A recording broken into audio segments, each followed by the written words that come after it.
Hello and welcome, ladies and gentlemen, to the season finale of the NXTGEN Racing GT3 League Season 4, as brought to you on the Premier Sim Racing platform available only on PC, known as iRacing. And that's right, ladies and gentlemen, all roads have led to this. It's round 8 of 8 after another mid-season break due to timing circumstances, and we are back for the final round of the season with all three Drivers' Championships wide open and the Teams' Championship also to be decided. And what better venue to bring it all to a close than the Circuit des 24 Heures du Mans, known more colloquially as the Le Mans Circuit, located in the Pays de Loire region of France. This is a circuit that arguably needs no introduction in the world of motorsport, with the fact it's recently celebrated its centenary of the 24 Hours of Le Mans. It is a circuit which is absolutely grueling.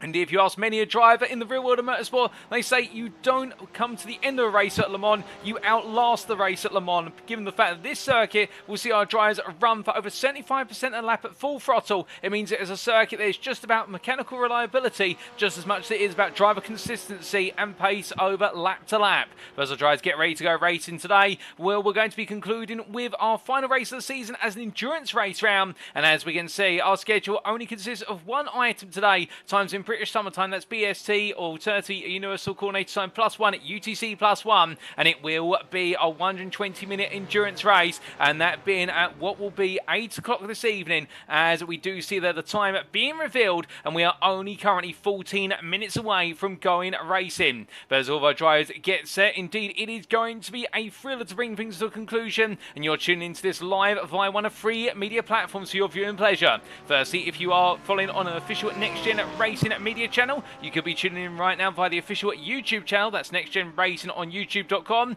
and welcome to you guys and girls tuning in via YouTube. Indeed, we've got a couple of you already there, including Sunny Bon and also there Ifel. We also say hello to you guys and girls tuning in via Facebook, that's at facebook.com/groups/NXTGEN Racing, and welcome to you guys and girls on Facebook. And lastly, we do have the unofficial broadcast being brought to you on twitch.tv/TX141, and welcome to you guys and girls tuning in via Twitch. And well, allow me to introduce myself, because you're probably wondering who is TX141. Well, that's me. My name's Paul Walsh, also known as TX141 or Britain a Spit, depending on what media you follow me on. And I'll be bringing you all your racing action tonight as we bring the curtain down on what has been an absolutely phenomenal season. And well, let's give you a reminder of how the racing has gone thus far. Indeed, we started off all the way back on the 28th of June. Goodness me, has it really been 3 months since we started? The time has flown by, and we started off our season open at the Sebring International Raceway in Florida, USA. That was our first sprint and feature combination. And in round number 2, we made our way to Japan for the Fuji International Speedway in another sprint and feature combination on the 12th of July. But round number 3 saw us stay in Japan, albeit take our first endurance race round of the season at the one and only Suzuka International Racing Course Grand Prix circuit. That was the battle of strategy versus pace between Gavan Gardener and Stephan Wessels, where we did see in Gardener just about inches way clear of Wessels, and more on that in terms of the championship implications shortly. That being on the 26th of July, and on the 9th of August, to wrap up the first half of the season, we made our way to Road America, back to United States of America for the Wisconsin State Circuit, and there our drivers found themselves with a classic circuit and some classic racing action in a sprint and feature combo. We then made our way to Germany for the start of the second half of the season, and well, what better circuit to kick off the second half of the season than an endurance race at the Nürburgring combined layout, alternatively the Nürburgring Gesamtstrecke 24-hour circuit on the 23rd of August, where we got to see history made there with our first non-top class driver taking the win overall, and that was in the silver class, that win being taken, I do believe my memory serves me correctly, well, we're just looking for his name there, and I do believe it was taken by Nestor de Fuente, although I could be mistaken on that, and feel free to correct me if needed, ladies and gentlemen. In fact, it was Alfonso Marin. Let's get corrected there. It was Marin, it was not Nestor de Fuente. We get it right the second time of asking. And then round number 6, we made our way to the United Kingdom for the one and only home of British motor racing. That was the Silverstone Grand Prix circuit on the 13th of September, and that was a sprint and feature combination. And then last time out, 2 weeks ago, we made our way to Canada for what was our final sprint and feature combination round at the Canadian Tire Motorsports Park, known more commonly as Mosport. On the 20th of September, we got to see some absolutely brilliant battling there. We also got to see history made with the Ford GT GT3 taking its first win in its history in the NXTGEN Racing GT3 League. Indeed, that being achieved by Aztec Racing's Matthew Cheverton. And now, today, it's the 4th of October. It's time for Le Mans, and it's our final endurance race round. And well, as we make our way into this round, we take a look back at the championship standings, and as we can see, after 7 rounds of racing with drop scores accounted for, Stephan Wessels in the gold class firstly leads the way by 11 points. He does have a slender advantage, and it could be enough to ensure the scales are tipped in his favour. However, if he has any slip-ups today, well, his main rivals are Gavan Gardener and Akram will be right there with him to try and make sure that he falls foul and falls short of the final hurdle. However, if we can count on anything from the Chris Shorter Academy driver, Wessels really has been the man to beat all season. He has been in top form, and well, Gavan Gardener right now has been the driver who, whilst he may not have the pace of Wessels, has definitely got the consistency of the strategy to outwit him perhaps, and therefore it's going to be between those two of Akram Zanoon earning his right to be in this fight as well, a further 4 points behind, and Zanoon in the Mercedes AMG Evo. We can never count him out of a close battle. Now in CMP4, it's Benjamin McCluskey, a further 10 points behind, and well clear of Victor Shimara, who really draws the line in terms of the rest of the field, with the top 4 being separated by only 25 points, and McCluskey still has a chance to try and finish inside the top 3, if not try to take on the top 2, and there's Victor Shimara P5 on 137 points, 9 points clear of what is Gaz Williams, or Gareth Williams, he's known in full, with 14 points to Jonathan Cook. Johnny Tarr, Matt Shorter, and Chris T. Shorter complete your top 10, and then outside the top 10, it's Adam Delwant, Bester SP11 on 38 points, 3 clear of both Jamie Dory and Joe Newman, and also Miguel Gutierrez Garcia, with the 3 drives they're being separated only by result count back from P12 through to P14. And it's Eric Rosev and Jan Krak who complete your championship standings. And then we come on to the silver class, and here we can see it's even closer at the top, with Sergio Gonzalez Martin finally taking back that top step of the championship, albeit perhaps aided a little bit by his teammates, you could argue, at the Mosport circuit 2 weeks ago, albeit when KFM Motorsport come together, well, we do get to see some fantastic teamwork between them. And meanwhile, Russell Fowler, the Performance Link Esports driver, really having to battle against the elements, but the elements were against him last time out in Canada, and right now you can imagine it, he'll be hoping for luck to be on his side and to try and find one way clear of Gonzalez Martin over the course of the racing. But still, both drivers there will be eager to try and get things done on circuit under their own volition, whilst they do have teammates out of the circuit, but at the same time they'll want to do it the hard way, their way. And then Alfonso F. Marin at P3 then 172 points. He's well behind the top 2, but he's still battling for that final spot on the overall GT3 League Silver Class Championship title, and we can see there David Camano only 8 points behind and staying close. It's another further 10 points to Tristan Engelstad. Keep your eyes out for him. He's in the top 5 right now and looking to try and find a way to finish P3 with 4 points over Nestor de Fuente. And then at Lee Horn, Tom Bingham, Ben Bennyworth and Jack Barker complete your top 10, with Bester SP11 Matthew Addy a further 12 points outside the top 10. And it's Stefan Albanese, Paul Scott, Jochen Luke Eaglin and Paul Williams there who complete your standings. And we do have a new driver in the grid on the silver class today, and that'll be Mark Baker, who will introduce in due course. And then come on to the bronze class championship, and here we can see out of all of our bronze drivers, it is Nigel Stock who has carved his way away at the top of the standings, and with that points advantage there being a sizable 34 points, and the point being here that Nigel Stock is definitely the firm favourite. However, it's not all decided, and should Nigel Stock have a significant disaster today in terms of that he may have to retire from the race, if that were to happen, then we could see the title swing the way of Elwyn Sykes. However, Nigel Stock just needs to get to the end of the race in order to take the crown based on the mathematics, and it's only if he retires and does not score would we see the title swing the way of Elwyn Sykes. Meanwhile, Sean Scudder a further 16 points behind in P3. Well, he's had some bad luck recently, and he'll be trying to hunt down Sykes right at the end of the battle for P2, albeit he's got to be conscious of the fact he has the ever-consistent and ever-present Alexander Rogenbach in P4, and the German driver there 12 points clear of Davide Falvo, and rounds off your top 5. And it's Jordan Baybar, who we won't see on the grid today, unfortunately, due to personal circumstances. But we wish Baybar all the best in terms of health and hope to see him in the next season. And he's 2 points clear of Daniel Fritz. The Australian will be looking to try and creep his way into the top 5. Indeed, he was there in the midpoint of the season. He'll want one last shot at that, with then Wesley Lewin, Jorge Santos, and Craig Tillerston completing your top 10. Unfortunately, we're not going to see Craig Tillerston on circuit today, either due to personal circumstances. But we do hope all is well with the DCW racing driver. P11, best of rest, it's Mark Sykes, 85 points. He'll be looking to try and creep into the top 10 when all is said and done, with Matthew Sheraton at P12 there, the man who made history in the Ford GT last round. Then James Spencer Scout, John Meredith and Jake Pitt complete your top 15. Now outside the top 15, not to be forgotten about, is Josh Brown and Daniel Stimman. Now we come on to the Teams Championship last but not least, and it's a 2-horse race with an outsider there, or a pair of outsiders as well. KFM Motorsport Red lead the way by an advantage of what is 26 points over sister team KFM Motorsport Yellow. We're expecting it's going to be a KFM Motorsport winner this season, but will they be able to make it a 1-2? Or could we see the tables completely flipped? And could the Chris Shorter Academy teams of pink and blue Sunny Spring a surprise right at the end? You never know what happens at Le Mans until that final checker flag. Indeed, the gap between first and fourth right now, standing in what is a margin, if the maths does serve me correctly there, of what would be 84 points. In fact, I think it's 74 points rather than 84 if we do the mathematics correctly, and therefore all is possible between this top four. But then Performance Link Esports in P5, they're on the heels of Chris Shorter Academy Blue, and they'll be thinking about trying to get into that top three before all is said and done. However, they've got to watch their back with NXTGEN Team Purple, only 3 points behind, and then there's a sizable gap of what is 54 points to Crest Autosport in P7, who are only 1 point clear of NXTGEN Racing Team Pink. It's then Chris Shorter Academy Green and Quad Dash Race to complete your top 10, and then best RSP at 11 is Aztec Racing, 148 points. Then a little bit of a nip and tuck battle in NXTGEN Team at Red in that battle for 11th place, and then it's FR20 Sim Racing and Meredith Racing who complete your championship standings. But now we come on to our circuit for today, and it's none other than the circuit des 24 Heures du Mans, located near the town of Le Mans in what is the district of Sarthe in the region of Pays de Loire in France. And will this circuit, as we can see for the circuit map provided us by iRacing.com, thank you to them for the wonderful simulator and the circuit maps that come with it, is a circuit that with its long length is an absolutely challenging circuit to comprehend and indeed come to terms with, in the fact that over the course of its 8.46 mile lap with the 33 corners and the numerous extended straights, it's going to be all about maximising your speed going onto the straights and picking up the great top speed before coming into those heavy braking zones. But also we've got multiple sweepers towards the end of the lap, and when it's all put together, what it does mean that this is a circuit whereby you have to be absolutely pinpoint precise time and time again. But with such a grueling circuit in terms of its drain on driver stamina, mistakes can come quick and they can come very fast. But as the drivers make their way across the start-finish line up towards turn number 1, they'll go through the sweeping uphill right-hander, a Dunlop curve, and into the heavy braking zone for the Dunlop chicane of turns 2 and 3.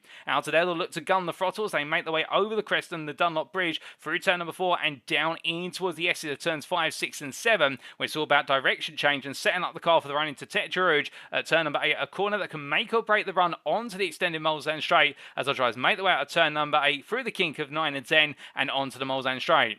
Previously, one long straight until safety restrictions had to come in due to cars experiencing major aerodynamic effects, which saw cars go up into the sky, particularly in the era of 90s prototype racing, and indeed perhaps one of the most infamous instances being Mark Webber with his Mercedes CLK GTR ending up into the stratosphere and over a barrier. And that's why we have 2 chicanes down the Mulsanne straight, but our drivers will still be hitting in excess of 160 miles an hour by the time they break into each chicane at turns 11 and 12. And as they make their way off the kink of 13 and down to Mulsanne corner at turns 14 and 15, it's the gradual right-hander followed up by the heavy braking zone at turn number 15, which then see our drivers make their way onto the next stretch. They're going onto the secondary elongated straight up towards Indianapolis. They'll make their way into the right into left-hander, the fast switching corner there where it's all about balancing the brakes and the throttle, and as they come through the left-hander of Indianapolis, it's then into Arnage. Arguably the slightest corner on the circuit, turn number 20, and the sharpest right-hand right-angle corner on the circuit as well, and as they make their way out, they'll have to avoid the tyre barrier on exit, but gun the speed down as well if they want to carry maximum speed up towards the Porsche curves at turns 23 through to 25. There, it's all about balancing the throttle and sweeping the car through and making sure to stay close to, but not hitting the walls, and as they make their way through turn number 25, they'll then make their way into the Corvette curves of turns 26 through to 29, where the car will all be about direction change, particularly the right into left combination of 26 and 27, before they make their way out and through the kinks of 28 and 29. There's a rapid charge up towards the forward chicanes. The final 4 corners, the 2 chicanes of turns 30 and 31 and 32 and 33, and that completes the lap before they have to do it all over again. Now, to give you a quick reminder of the rules before we go racing, this is a fixed setup series with setups provided ahead of each round, and drivers were permitted to change their car up to round 5, but forfeited 50 points in doing so. Now, driver class-wise, the driver classes were finalised as the conclusion of round 3, and we can tell you we've got 2 debutants today. We mentioned Mark Baker only moments ago in the silver class, and you're going to see another Speed9 esports driver making their debut alongside Mark Baker today, and that'll be Mike Reedner, who'll be making his debut in the silver class this season finale. You can see the driver classes whilst they're finalised in round number 3. And meanwhile, there's no qualifying for this round. And you're probably wondering, how do we set the grid then? Well, it's the endurance race round, which means firstly, the race shall commence via a rolling start in the designated green flag zone. And that will be the traditional iRacing start here coming out of the final corner. And drivers shall have 3 fast repairs available to them over the course of this race, with the grid order being a class reverse grid based on latest championship standings. So the gold class will start ahead of the silver class start ahead of the bronze class, and the championship leaders of each class will start at the back of their respective class. Meanwhile, the lowest placed driver in the championship will start on pole effectively. And the driver shall receive a drive-through penalty if they accumulate 30 or more instant points, and they are mandated to make at least 1 pit stop on strategy, where they must take on fuel and change all 4 tyres at least once. But given the length of this race and the length of the circuit and how long it is on full throttle, we are expecting multiple pit stops here today. But that's enough rules, regulation, everything in between. You're all here for the racing, and understandably so. And while the majority of our field currently parked up in the pit lane, and everybody ready to go racing here as they get all comfortably set. And will we say hello there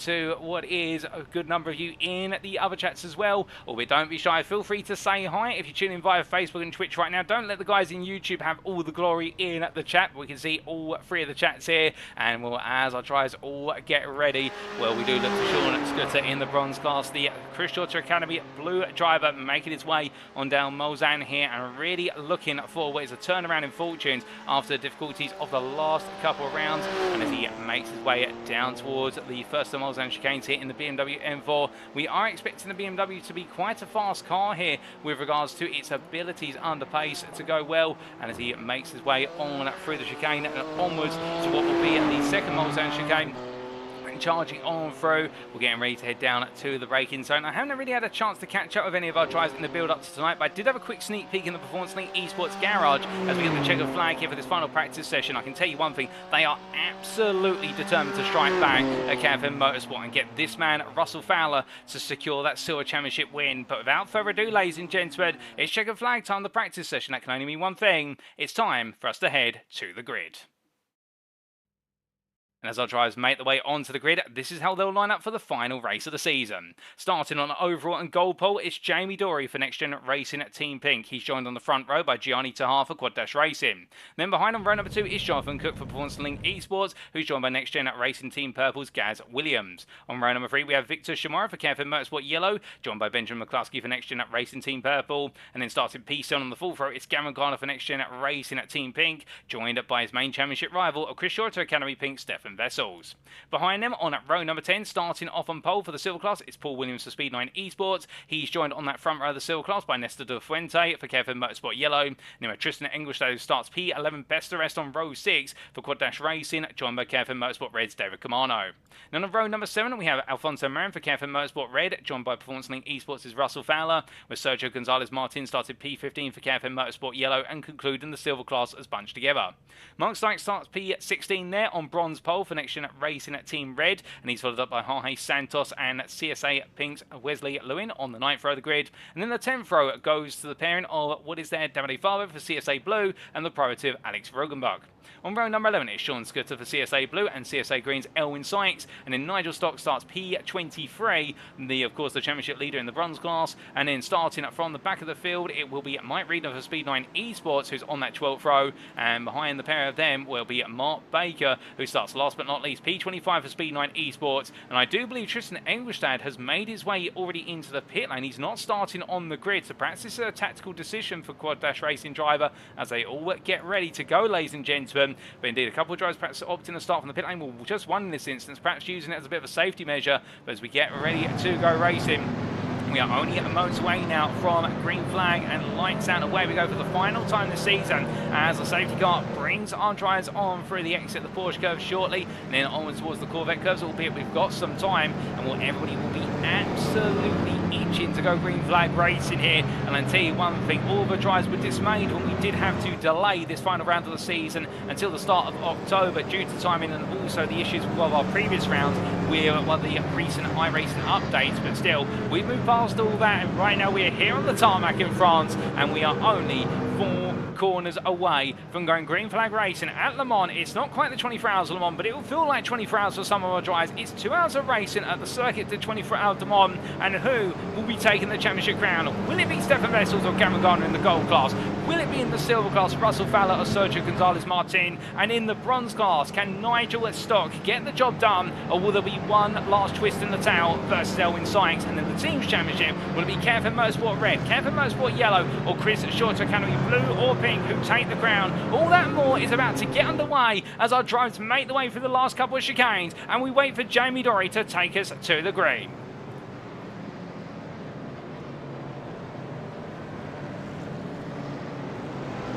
As he makes his way out the final corner, it's lights out and away we go for 2 hours of racing here at Le Mans, and Dorry getting a good start. They're coming off the final corner. Gianni Tarr trying to follow, but as they make the way up towards turn number 1, already you can start to see the gold class clustering together as they all make the way on through. We've got Tristan English there leaving the pit lane now. He's been permitted to lead, and meanwhile Benjamin McCluskey already trying to make one move here versus Victor Schmeier up the inside. Meanwhile in the silver class, it's already Russell Fowler up the inside there of David Camano trying to get past the Lamborghini driver, but Camano's not going to make this easy. He'll want his teammate behind the Gonzalez-Martin to try and get on the move, and as they make the way down the hill, you can see still side by side here as they come into the right-hander, but now into the S's they go, and Fowler has to back off. Meanwhile, further back, Nigel Stock already picking off Alexander Brokenbuck, who's had a slow start by comparison with his rivals, and Stock picking one place up on the hunt for Elwin Sykes next up. But meanwhile, we've already had it go wrong, and there's been some drama, I think, at Tetridge, and that is Stephan Wessels missing the front bumper. I think he's gone into the wall coming out of the S's. We'll get a replay of that very shortly, but that could be championship defining here. Wessels having an instant, not even completing half a lap, but meanwhile, in the battle for the front of the bronze class, Jorge Santos has run off into distance in the Audi R8. You can see him on the left of your picture, but meanwhile we've got a four-way fight for P2. That's Sean Scooter versus David Faber versus Wesley Lewin, and then Mark Sykes at the back of this group watching the CSA blue and pink drivers all squaring up against one another. Sykes now tucking into the toe there of what will be the BMW Sean Scooter and trying to find a way around. He can't seem to do it. Sean Scooter holds the position. David Faber into P3 then ahead of Wesley Lewin, and Mark Sykes losing 2 places at the start of this race, winning class as they make the way onto the second part of the Mulsanne Straight, but as they charge their way on down.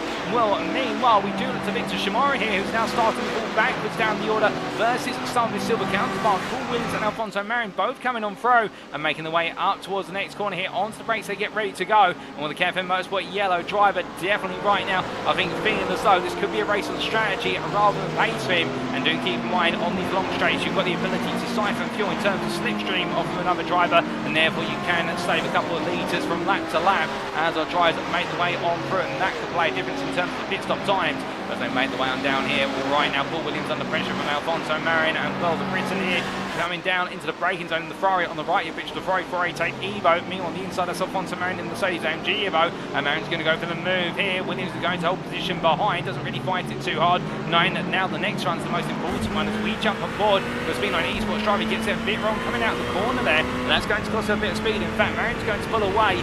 We do know this Ferrari does pick up a lot of speed in the toe in 6th gear, and therefore this could just be Williams playing the long game and taking it gradually easy as they make the way up towards the Indianapolis corner. Shimaro behind, and then the Fuente not too far back, but I think all these drivers right now just thinking about the fuel saving aspect early on and not trying to push one up too hard, particularly these open laps with tyres to current temperature. Sergio Gonzalez-Martin looks up the inside there versus Fowler, takes the peak, switches back to the inside, Fowler on the brakes, and Martin goes up the inside and gets the move done. Meanwhile, Nestor De Fuente on the inside of David Camano as these two fight for position. As they come through the right hand of De Fuente in the Kevin Motorsport yellow car, being passed by the Kevin Motorsport red machine of Commander Sergio Gonzalez-Martin finds his way on through, and now Russell Fowler has also got to try and find his way through, but he doesn't have the toe. He's going to have to do this the hard way by forcing the wheel on the inside into the Porsche curves, and well, he's got the inside line just about. Oh, goodness me! And well, it's all gone wrong, and Russell Fowler into the wall there with what was Nestor De Fuente as well. With the two of them squaring off for space, I think Fowler would argue he had the right to inside line, and perhaps it was just a small rub between the two of them that's caused the difference. But Fowler right now having to get the car turned on around, but definitely a rough start to the race here for Russell Fowler. He's not going to be too pleased about that one, and I wouldn't be surprised if Constantly Esports might be absolutely fuming at what's happened there, given the battle for their driver in the Silver Class Championship. But meanwhile, Jorge Santos in P3 right now, and this is the bronze class trying to hold on here as Davide Favo stays extremely close, 1.5 tenths off, and as they make their way into the braking zone with Santos right now just trying to hold position here as they come to the end of the first lap turn at the Le Mans circuit under race conditions, and as they weave their way through the chicane. Lantos, to be fair, doing very well in the Audi R8 to hold position, with Favo and Mark Sykes just behind as they make their way onto lap number 2. But this first lap has not been one without drama. And well, speaking of drama, the biggest drama of all was what happened to Stephan Wessels right at the start of this race in terms of that contact at what was the run into Chequered. And we'll come to that very shortly. Mark Sykes trying to look around the outside there of Davide Favo, can't find it, looking from side to side as they make their way on through the chicane. And now heading down the hill there, we've got Cargan Slash just in Englishstead, who is a lap down at this point in time, and therefore a long way off the leaders. But meanwhile, the drivers made the way on through Englishstead, just trying to steer clear of everybody around him. And I think that might have been that pit lane start, and then something's gone wrong for Englishstead. We'll get more of a story on that very shortly. But meanwhile, we look to Gavan Gardener, right now P5 in the gold class here, just gradually making some progress, albeit he's got Jonathan Cook on his inside. I don't think he's going to fight this too hard, again respecting the fact that BMW is normally the faster car under its own volition on the long straights compared to the Ferrari, but then the toe works in the Ferrari's favour, and as they make the way on through, this is a prime opportunity for us to take a look at what exactly happened to Stephan Wessels on the opening lap. When he made his way through the second part, the S is there, coming on through side by side, comes across and contact there with the car of Victor Shimaro, I do believe, the Ferrari driver, and Wessels coming together. And well, for Wessels, a nightmare moment in the fact that he's going to completely upset his championship fight. And we'll jump on board and see what happened. And well, we don't really discern too much in terms of angles of the cars there. The should have more camera angles now, but it looks like both Wessels and Shimaro both fighting for the same space on circuit. And then in the end, Wessels coming off the worst of the two of them after that incident. Well, we return to your live pictures. Still, there's a long way to go in this race, and it's not over yet, it must be said. And we take a look back at what exactly happened to Russell Fowler early on in that lap as well, in terms of the fact coming towards the end of lap number 1. And here is the replay of Fowler coming together with what was Alfonso Marin at the time. We try and get a little bit of an earlier replay of that. The two of them fortunately able to stay off the racing line following their incident, whereas the rest of the bronze field coming on through would have been perhaps impacted by it. We do take a look back at what exactly happened between them here. While the alternative camera angles, they made the way on in, and well, it does look as though there, Fowler and what was, I do believe, Alfonso Marin both trying to exchange the space and circuit, and in the end, well, the two of them coming together, and not the way they wanted it to go whatsoever. But as we return to your live pictures, ladies and gentlemen, the difficulties of some drivers have enabled some others to make some progress right now, and well, we've plenty of time still going in this race. Again, more to come, there's no doubt about it, as we do look to our top 6 here in the gold class of Dory, Tahar, Williams, McCluskey, Cook and Gardner, following one another nose to tail, albeit Jamie Dory breaking away to a degree, 1.6 seconds clear at this time, and just trying to make some further progress early in this race. And he was saying to me in the build up to tonight, he's absolutely looking forward to running this McLaren MP4 12C around the infamous Le Mans circuit, for the simple reason this car absolutely blazing quick around the majority of lap. The only corners it really struggles in, he was telling me, was through the low speed corners, the forward chicanes, and also Arnage in particular. But otherwise, this car absolutely composed around the sweepers, such as the Porsche curves into the Corvette curves as we're seeing right now, and also on those long straights down Mulsanne and the run to Indianapolis as well.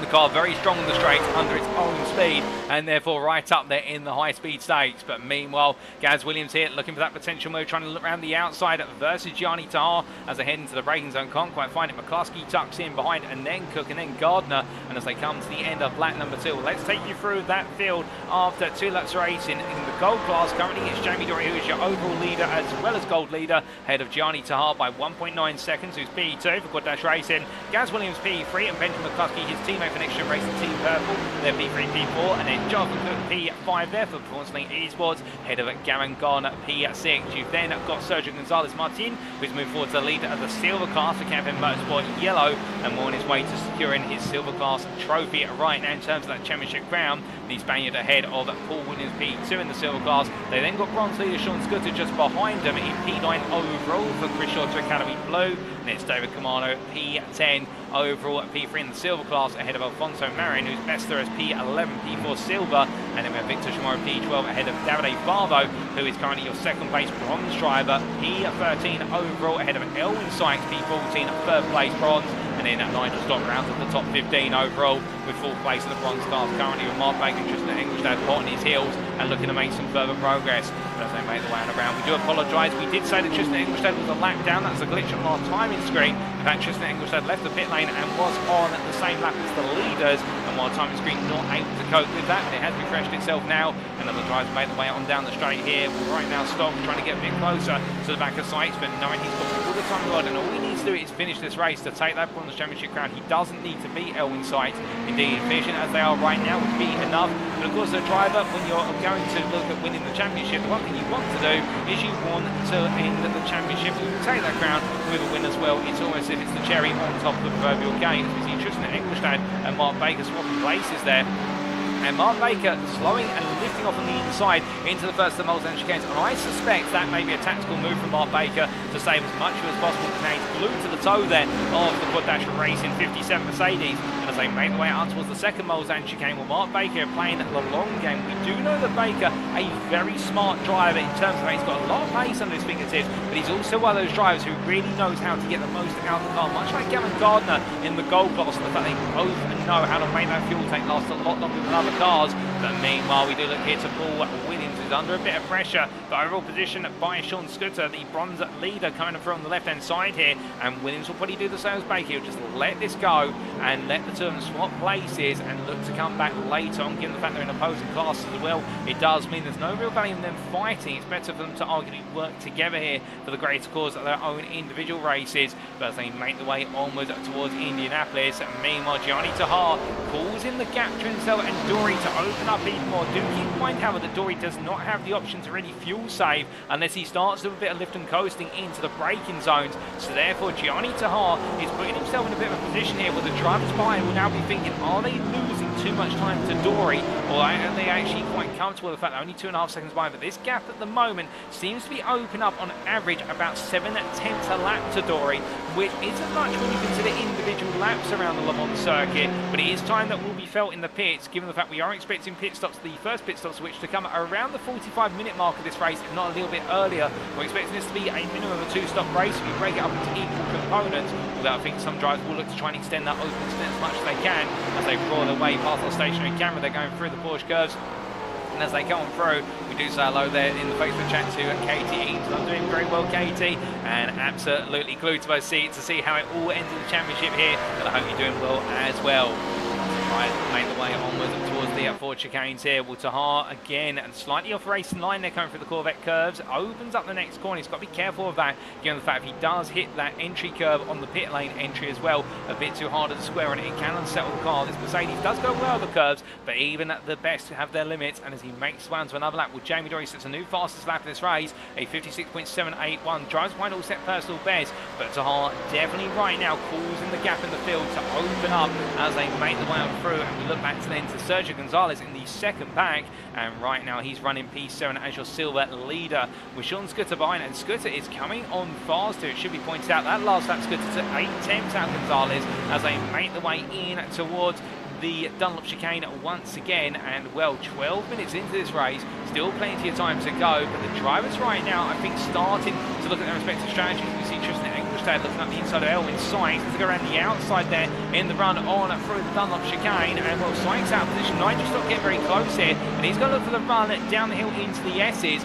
and well, trying to go all in on the run. He'll be on the outside now for turn 4, well, to turn the 6 I should say, in fact, get on numbers right, and as he comes on through, Nigel Stock not able to find a way through that time as we jump on board here with the bronze P4 driver.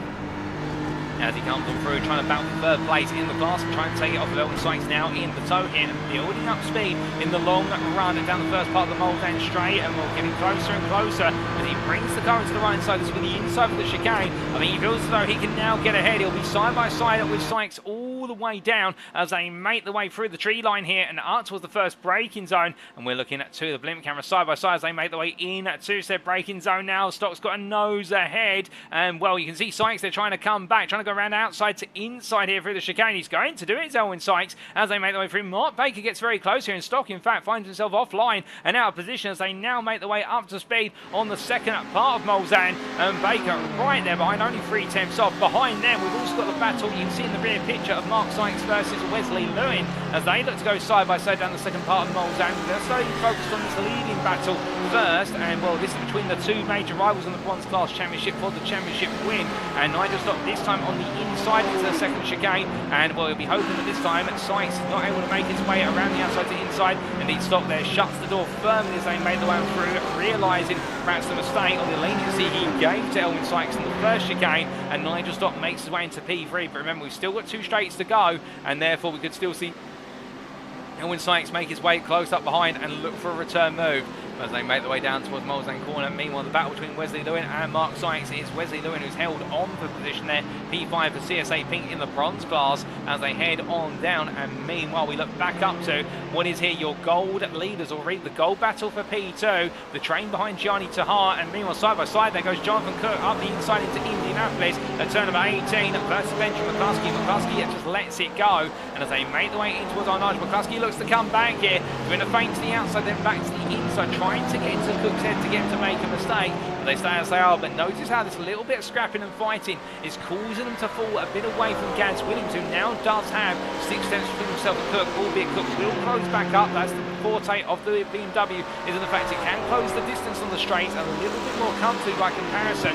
Meanwhile, the Porsche 992 arguably one of the weaker cars on the straights alongside the Audi R8 here today, and therefore we are expecting the Porsche drivers to make up all their time through the corners but to suffer on the straights, particularly when they don't have the tow. When you have got a V8 monster at the front of this pack in the form of the 6.3 litre V8 Mercedes AMG Evo, well, that 2020 machine, it may be a couple of years old, but I can tell you one thing, Gianni Tahar right now keeping it firmly planted in P2 in the gold class and using all that engine power to his advantage as Dory continues to try and break away. But in fact, over this lap, Dory's advantage has not increased as much as it has on previous laps so far. I think Dory may have had a little bit of a weaker lap by comparison this time around, albeit as they come to the timeline, we'll give you an update on that. And we can see Dory there with 57.382 to Hart at 57.052, so almost 4 tenths gained there by Gianni Tahar. I think Dory maybe now trying to manage the gap and save some fuel up front, and I think recognising the fact that Tahar right now really is proving to be a little bit of a cork in the bottle for the rest of the gold class, and if Dory can manage this and save some fuel, he may give himself as much of a positional advantage on circuit as also strategic advantage. But meanwhile, Paul Williams there with a slow down penalty for track limits in the forward chicanes. He's had to lift off on the start-finish line to let Alfonso Marin through in order to bleed off that automated time penalty, and he's done so. But as drivers make their way onto another lap, that's going up the inside for P2 in the bronze class. That's Nigel Stock who takes the position of the CSA Blues Davide Farbo, the South African driver. They're not really having a response, it would seem, as they make their way for the Dunlop chicane and gets their bit wrong. New fastest lap of this race overall from Stephan Wessels, a 356.352. Well, he's got nothing to lose at this point, and he needs to get a movement. But keep in mind that right now the top 6 of the gold class are all together, and Gavan Gardener's at the back of that group. So if things finish as they currently stand, it would be, I do believe, Stephan Wessels who would take the crown. Meanwhile, we look back to the battle here for P2 in the gold class, and it's finally happening in terms of somebody has decided that Tahar is costing the field too much time, and it's Gaz Williams who finds his way on through. But now remember, this Porsche 992 is going to have to break the toe of a Mercedes, and that is not going to be an easy task here, even if your name is Gaz Williams, as they make their way down the second part of Mulsanne. The flat 6 absolutely roaring versus the naturally aspirated V8 and Mercedes, and as they make their way down towards the next braking zone, well, here comes Tahar looking up the inside once again here. He's not going to give in to this, and Tahar, I think, recognises the fact if he can't stay ahead on the straights, then Williams will break away through the latter quarters of this lap. So therefore Tahar goes all in, and Williams will now know that the game is afoot here,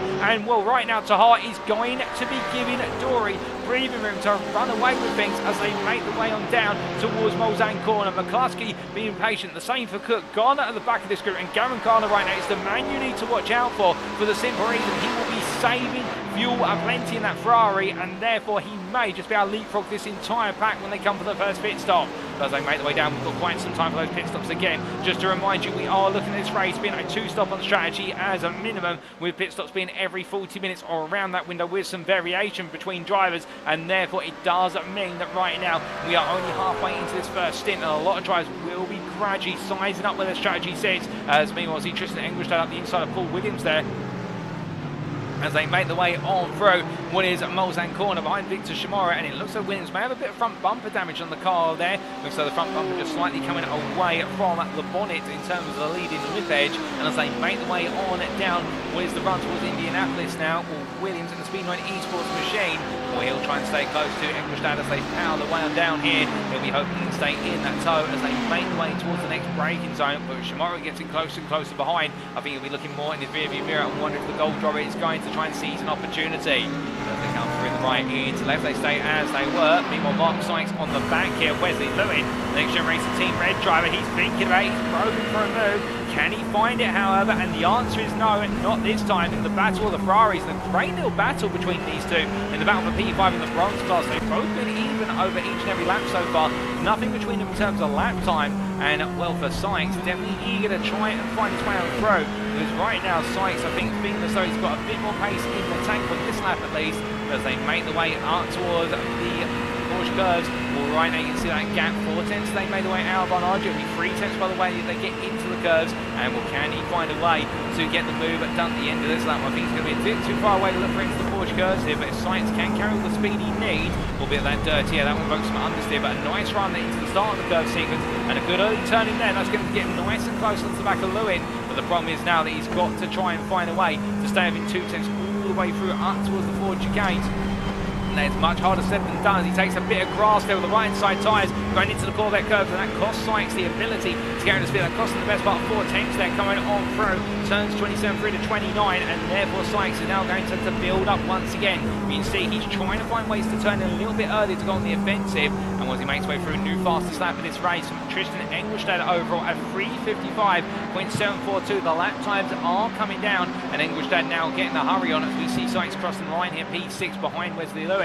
But meanwhile, we look back up to Gianni Tahar, and well, here he goes as they make the way down the Moles then straight here. Stephan Wessels sets a new fast lap, 55.546, and we can see Williams, he's all over the back of Tahar, but he can't find a way past. And we'll give you an idea of the speeds they're reaching here. Already Gianni Tahar in excess of 170 miles an hour as they make their way halfway down the first Moles then straight, getting ready to head onto the brakes very shortly. And that Porsche behind, it's in the tow, but it can't find a way above 175 miles an hour by comparison. And that's the balance of course plus the fixed setups coming in hand. And Gianni Tahar right now will look at that gearbox build its way out there, already up to 140 miles an hour by the time he gets into 5th gear, and now making his way up into top gear very shortly. And that's what the Mercedes does best. It just plants it as well for way in terms of those acceleration zones, and it's very hard to catch. And Jonathan Cook is really the only driver in this group who's got the weapon to catch it as he takes a peek versus Gaz Williams. You could argue Gardner in the Ferrari can also stay with it in the tow,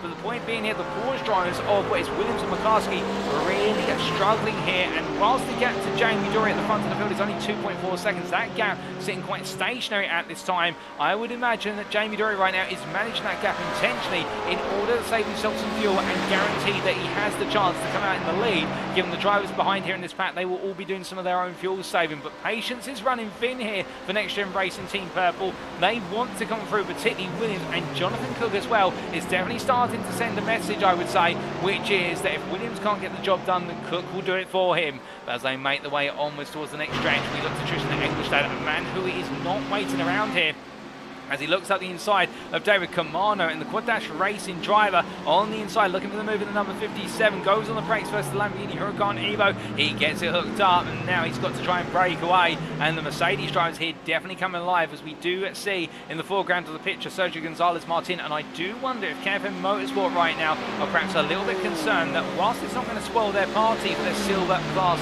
driver in terms of he picks up the championship crown if results finish within P2, meanwhile Russell Fowler still P9 trying to recover his way back into this race. I do wonder if they're a little bit concerned that Engelstad right now may be simply upsetting the party, which is a KFM Motorsport podium of 1, 2, 3.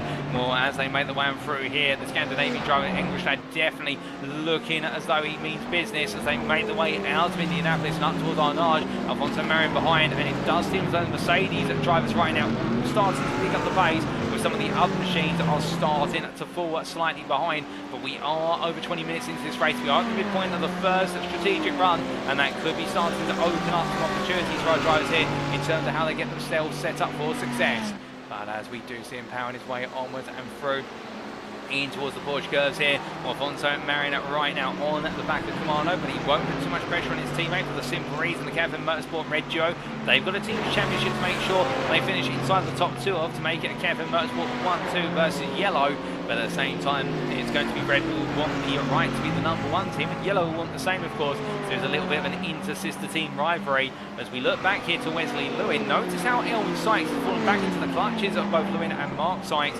And just to remind you, Mark Sykes and Elwin Sykes are not related by blood. They share the same surname, but they live worlds apart in terms of the Richmond of what is Mark Sykes, and in the South African of Elwin Sykes as they pound away on through the Corvette curves here. It's always a running joke down the paddock that they're effectively brothers, even though they're not. But as they make their way on through a new fastest lap over this race, Tristan Engelstad a 55.396. He's continued to turn up the wick, but here Sykes very close to the back of Wesley Lewin, and then we look to Elwin Sykes here as it looks like Elwin having a slow run out the corner, going out the forward chicanes, and well now Mark Sykes is going to look for the move. It's going to be almost 3 wide. Wesley Lewin on the inside, and Mark Sykes follows on through. Wesley Lewin goes to the outside. Elwin Sykes, they're being boxed in, and Mark Sykes tries to find his way on through, but Lewin using all the width of the road takes the position. Mark Sykes comes through with him, and Elwin Sykes now tucks in behind, but very close between the trio of drivers there as they make the way on through and down through turns 5 into 6. And well, right now these 3 all definitely eyeing up that 4th place as a minimum here today as they head up towards Tetra Rouge, as they come up through the fast right-hander very shortly. Well, meanwhile, we do look from them to a man who is continuing to make his way up through the field, and I can tell you one thing, he is lapping incredibly fast right now. The laps in the 55s non-stop. It is the South African driver and the number 27 Porsche 992 of Stephan Wessels, and well, with this approach, he won't be saving any fuel, but I think right now he might put a few cursive words if you say you've got to save fuel, because he wants to make sure he becomes your gold champion, and he's going to do it the hard way, no matter what comes here as he pushes on. But meanwhile, Jonathan Cook versus Gaz Williams. He's found his way out the inside, has Cook for P3 in the gold class as they make their way through. Meanwhile, off camera, Alfonso Marin's got ahead of David Camano for P3 in the silver class. But this is important, this change here, in the fact that now Jonathan Cook will be the driver who will be tasked with trying to find his way past Gianni Tahar. And I think Cook feels as though he can do this by comparison as they make their way up towards Molzang corner. Williams were right there behind him. We do know the Porsche is the strongest on the brakes in this GT3 class over the course of the season, but the thing is, I think Williams will not want to try and upset Cook too soon for the simple reason, if Cook can find his way past Gianni Tahar and get fully alongside, then it may offer an opportunity for NXTGEN Racing Team Purple to also make the way through if Tahar just falls off his rib for a brief moment. You can see Cook getting closer and closer, inching his way there in the BMW M4, and as they make the way in very shortly, no short shifting here for Jonathan Cook. It's all about the long shifts and building up the speed. With an attempt here, he's so close he could reach out and touch the rear wing of Tahar's car, but backs off there, lifts off slightly into Indianapolis, recognising that this time it's not possible. But as he comes on through the left and into the right very shortly with 144 driver here onto the brakes, and well, now thinking about what could be coming out of Arnage, but then again the Mercedes just able to shoot off like a rocket on that corner exit, and the gap stays at half a second as they make the way on the run towards the Porsche curve. But that goes to show you that Tahar, to be fair, whilst he may have earned the position for his championship position going into this season finale, he's earning his right to hold on to that P2 currently by just being deft on strategy. But as they make the way up towards what with the Porsche curves, and meanwhile still to go into Indianapolis, it's Mark Sykes who taps the rear there of Wesley Lewin. Bit of contact between the two drivers, they survived it, however. That shows how close the two are running together, and particularly Sykes eager to make that progress. Meanwhile, Elwin Sykes letting Stephan Wessels go, and I think Chris Shorter Academy as a whole have briefed all their drivers, which is if you see the number 27 coming through, or the pink sister team, just let it go through, do not stand its way. It's on a mission here, and I can tell you one thing, ladies and gentlemen, Wessels, when he recovered his way out of the pit lane after the opening lap, he was the best part of a minute down. He's now 42 seconds down on the gold class leader Jamie Dory, and he is closing that gap up by a second a lap. That is how hard and fast he's pushing on average. There's been a second a lap thus far. He is not drawing any quarter. But meanwhile, speaking of closing up, we do have the two silver leaders here, Sergio Gonzalez-Martin and Tristan Engelstad coming together. And Gonzalez-Martin on the last lap, well, he was 3 seconds slower on this lap as they go on towards what will be another lap of racing. It is going to be another 2 seconds gain by Engelstad. I wonder if Gonzalez-Martin right now is back in the car completely and just trying to play this safe. Know that Russell Fowler's down in P9 at this time, but as they make the way through turns 2, 3, and onwards towards 4, 5, right now the Spaniard here definitely is going to be feeling a little bit of pressure behind him because English are trying to come through as soon as possible. But then again, we don't know how long these fuel tanks are going to go. As a new fastest lap overall this race from Stephan Wessels, 8:54.974. The man is possessed to push on, and we're right now in this battle for overall P7, but lead of the silver class. It looks like Tristan Engelstad as well, already the fastest man in the silver class right now, and trying to show his credentials here as to why he deserves a race win come the end of this season.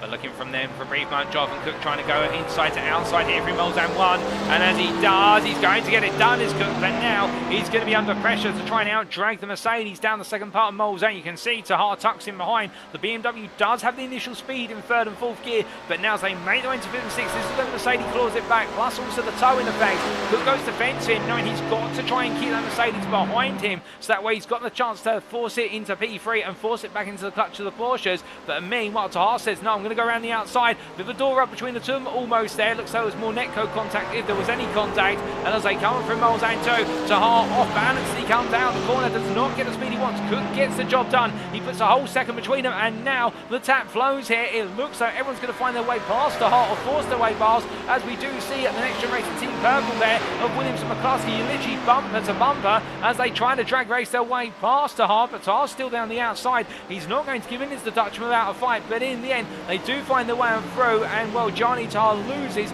3 places in the space of 3 corners, and that's what happens. We were potentially expect if one driver could get alongside, that may open the floodgates, and unfortunately for Gianni Tahar, now into P5, he's not out of this to be fair, and he can stay with his rivals on the straights here. But I do wonder whether in the final half of this lap, particularly in the corners, whether he may feel as though the Porsche curves and the Ford chicanes will just stunt his growth in terms of being able to come back into this battle somewhat. But meanwhile, Gavan Gardener still 1.6 seconds behind, watching one of the distance, and as they make the way in towards Indianapolis, coming onto the brakes here, no further changes between them. We did almost have a brief change of position between Sergio Gonzalez Martin and what's Tristan Engelstad. Indeed, we have a replay as to what exactly happened.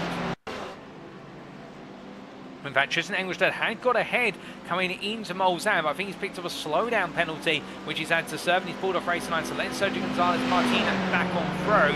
But definitely there, what could have been a prospect of a change of position between the drivers, but not to be thus far. As we return to your live pictures, ladies and gentlemen, now into our 32nd minute, a quarter of the race done. We've still got plenty more to go here, and plenty of battles still to unfold. And while we do look here to the battle for the silver class lead between Gonzalez Martin and Tristan Engelstad, and Engelstad rides on the back of his rival here, peels to the inside for the run to the Porsche curves. It's Ferrari on Mercedes here, in to the right hand they go, and Engelstad up the inside takes the lead of the race, albeit I think Gonzalez Martin will just be thinking, I don't need to worry about that, I've been saving fuel, but also I don't need to win this race in order to become silver champion. Meanwhile, Tristan Engelstad, by comparison, I think right now Kodash Racing, the garage is going to be in an uproar in terms of seeing their driver take the lead, and I think the 57 driver wants to end his season on a high. I thought it was a great start to the season, battling for podiums in the mid-portion of this season, really has fallen into battling for the top 5s, and right now trying to put himself right back up there before all is said and done. As he makes his way on through the Ford chicanes here, still plenty of time to go, no scheduled pit stops thus far, and well, for all the drivers therefore they'll still be waiting for what is that first pit stop, and indeed the pit crews will be eager to know when they're going to need to be deployed.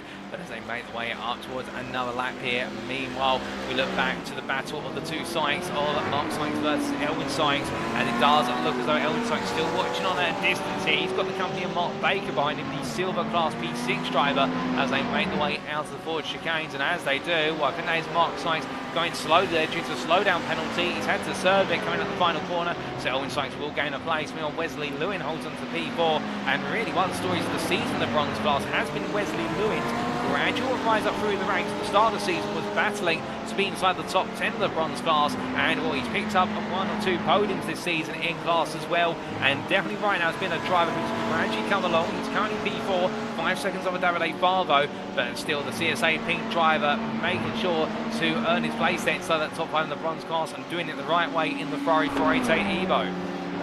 As he makes his way through Tetra Rouge. Meanwhile, we look here to Davide Farvo, Paul Williams and Stephan Wessels, and Wessels now on the charge once again as we jump aboard with the Porsche 992, and as we hear that flight 6 absolutely finding its way up to top speed in the double draft as well, gaining as much speed as humanly possible.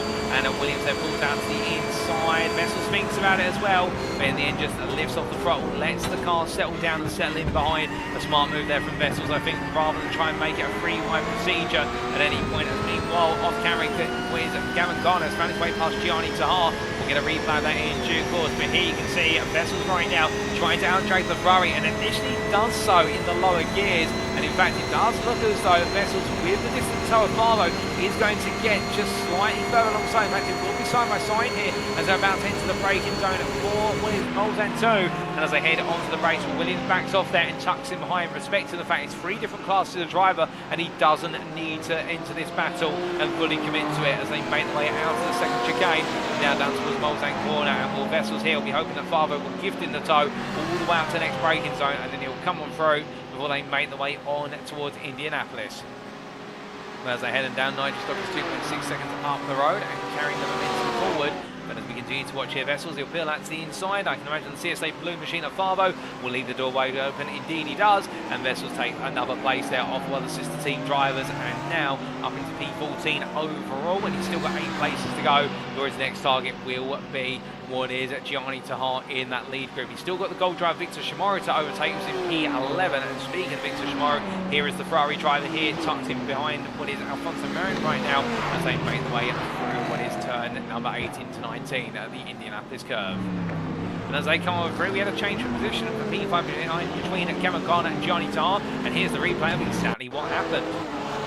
As they make the way out of Molzan 2, a bit of power oversteer there for Gianni Tahar, has to collect the car back together, and well, that does lead to Gavan Gardener getting the better run off the corner and put on through. In fact, Gianni Tahar going very slow there. I wonder when there was a slowdown penalty also applied in that. In fact, definitely not picking up anywhere near as much speed as we normally expect. The oversteer would have cost him a couple of miles an hour, but nowhere near as much as what it has cost him there. So I think there might have been a slowdown for Gianni Tahar due to track limits coming on through one of the Molzan chicanes, and therefore deciding to yield the position.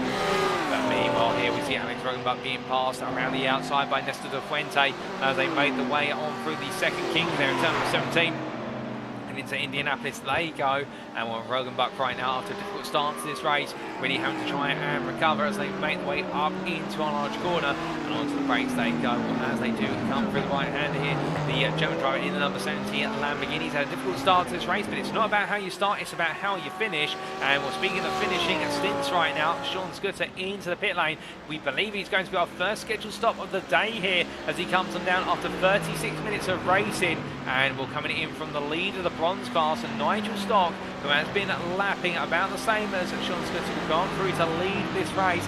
Let Stephan Wessels go immediately there, knowing that he doesn't need to fight Wessels, and that's what we've seen from Nigel Stock all season. He's only ever fought bronze drivers. He's never really fought with the other classes, or outside of his class we should say, and that's why Nigel Stock is your championship favourite tonight, given his 34-point advantage as he makes his way through the Dunlop chicane, now leading the class, albeit we are to wait to his first pit stop. We've got Mark Baker into the pit lane. We've also got Wesley Lewin at Sean, and what is also Mark Sykes on top of the original Sean Scudder. They've all come on in, and we've got 4 pit stops underway on strategy here, and I do wonder whether come the end of the next lap we're going to see a few more pit stops make their way on through the schedule, because right now it would seem as though our drivers are heading towards their opening fuel tanks. But as Gaz Williams follows on down the second Molzan straight with teammate Benjamin McCluskey behind.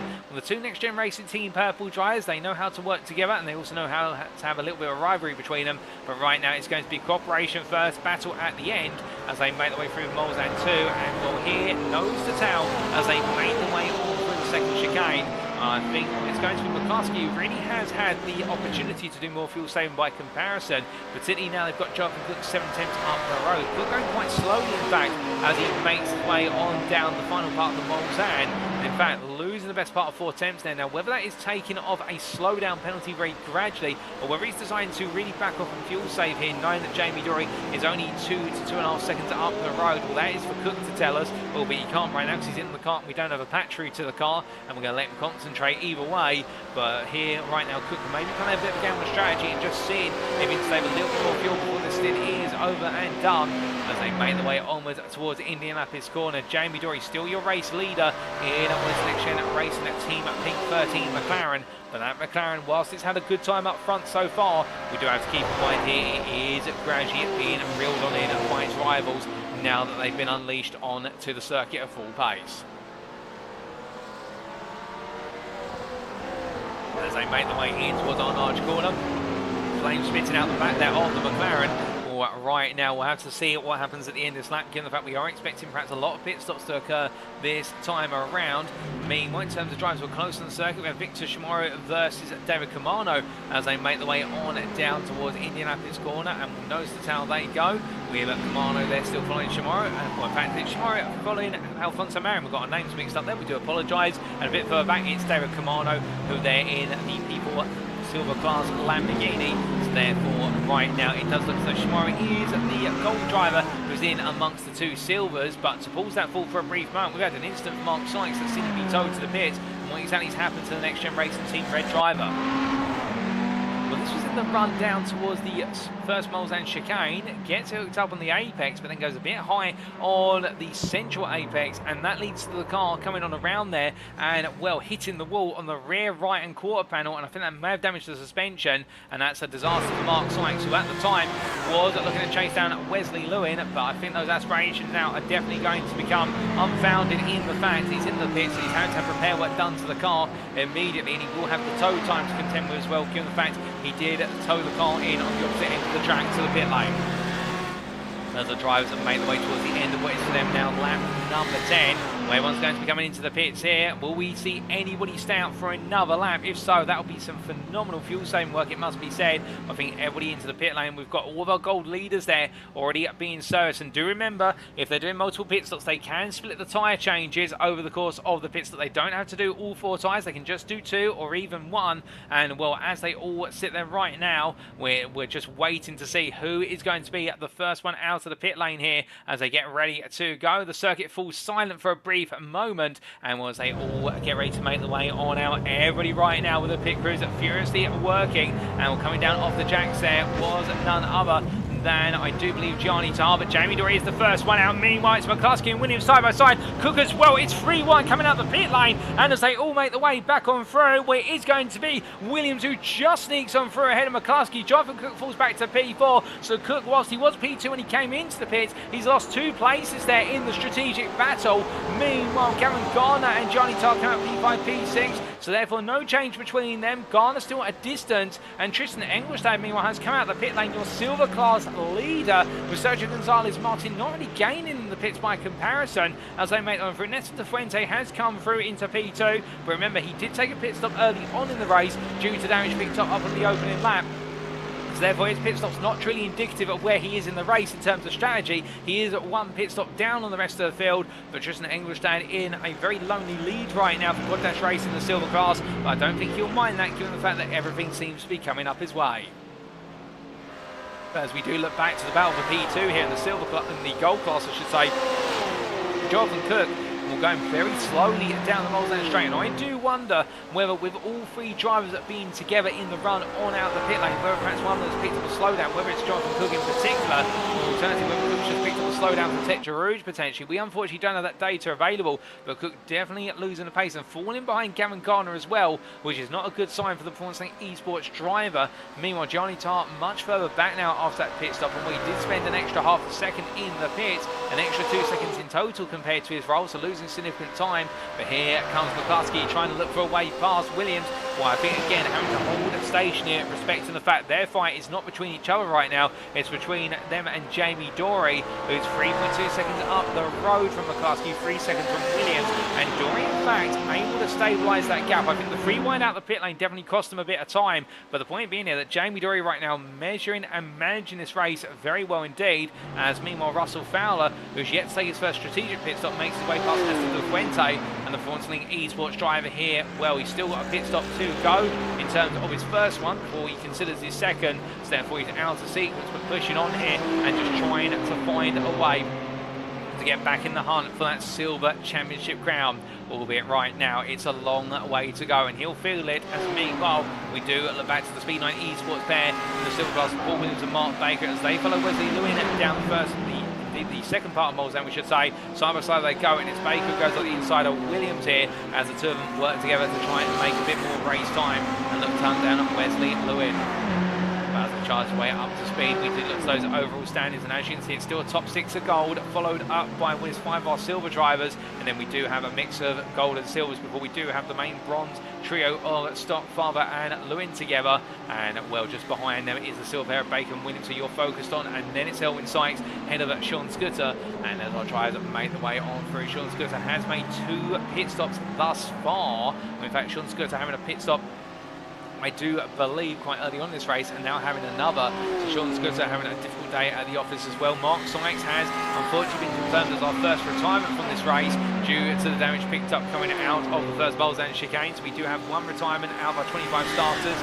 And meanwhile, we do see here Wesley Lewin and Mark Baker side by side as they make their way down towards Indianapolis. Baker on the inside here. This is only for overall position. The silver drive goes on in. Lewin stays with him. A little bit of a door rub between the two of them. Lewin still committed to the inside. This is great racing between them, but in the end it does back off in the apex. I think taking 2 times in apex and couldn't carry the speed. Next going to be Williams, who looks at the inside in return. Through the right hand they go, and Lewin turns in but finds the nose of Williams there. Williams has to back out as a result, so therefore right now Wesley Lewin getting very feisty in this battle with the silver drivers, and who can blame him? To be fair, he wants to take the one, he wants a bit of action, and the CSA pink driver here trying to hold on to P18 over on what is P3 in the bronze class will be Elwin Sykes. 3 seconds back right now is his main bronze rival, but Lewin not giving any quarter here. He wants to stay in position for the long haul and prove perhaps he can hold some of the silver drivers at bay to the team.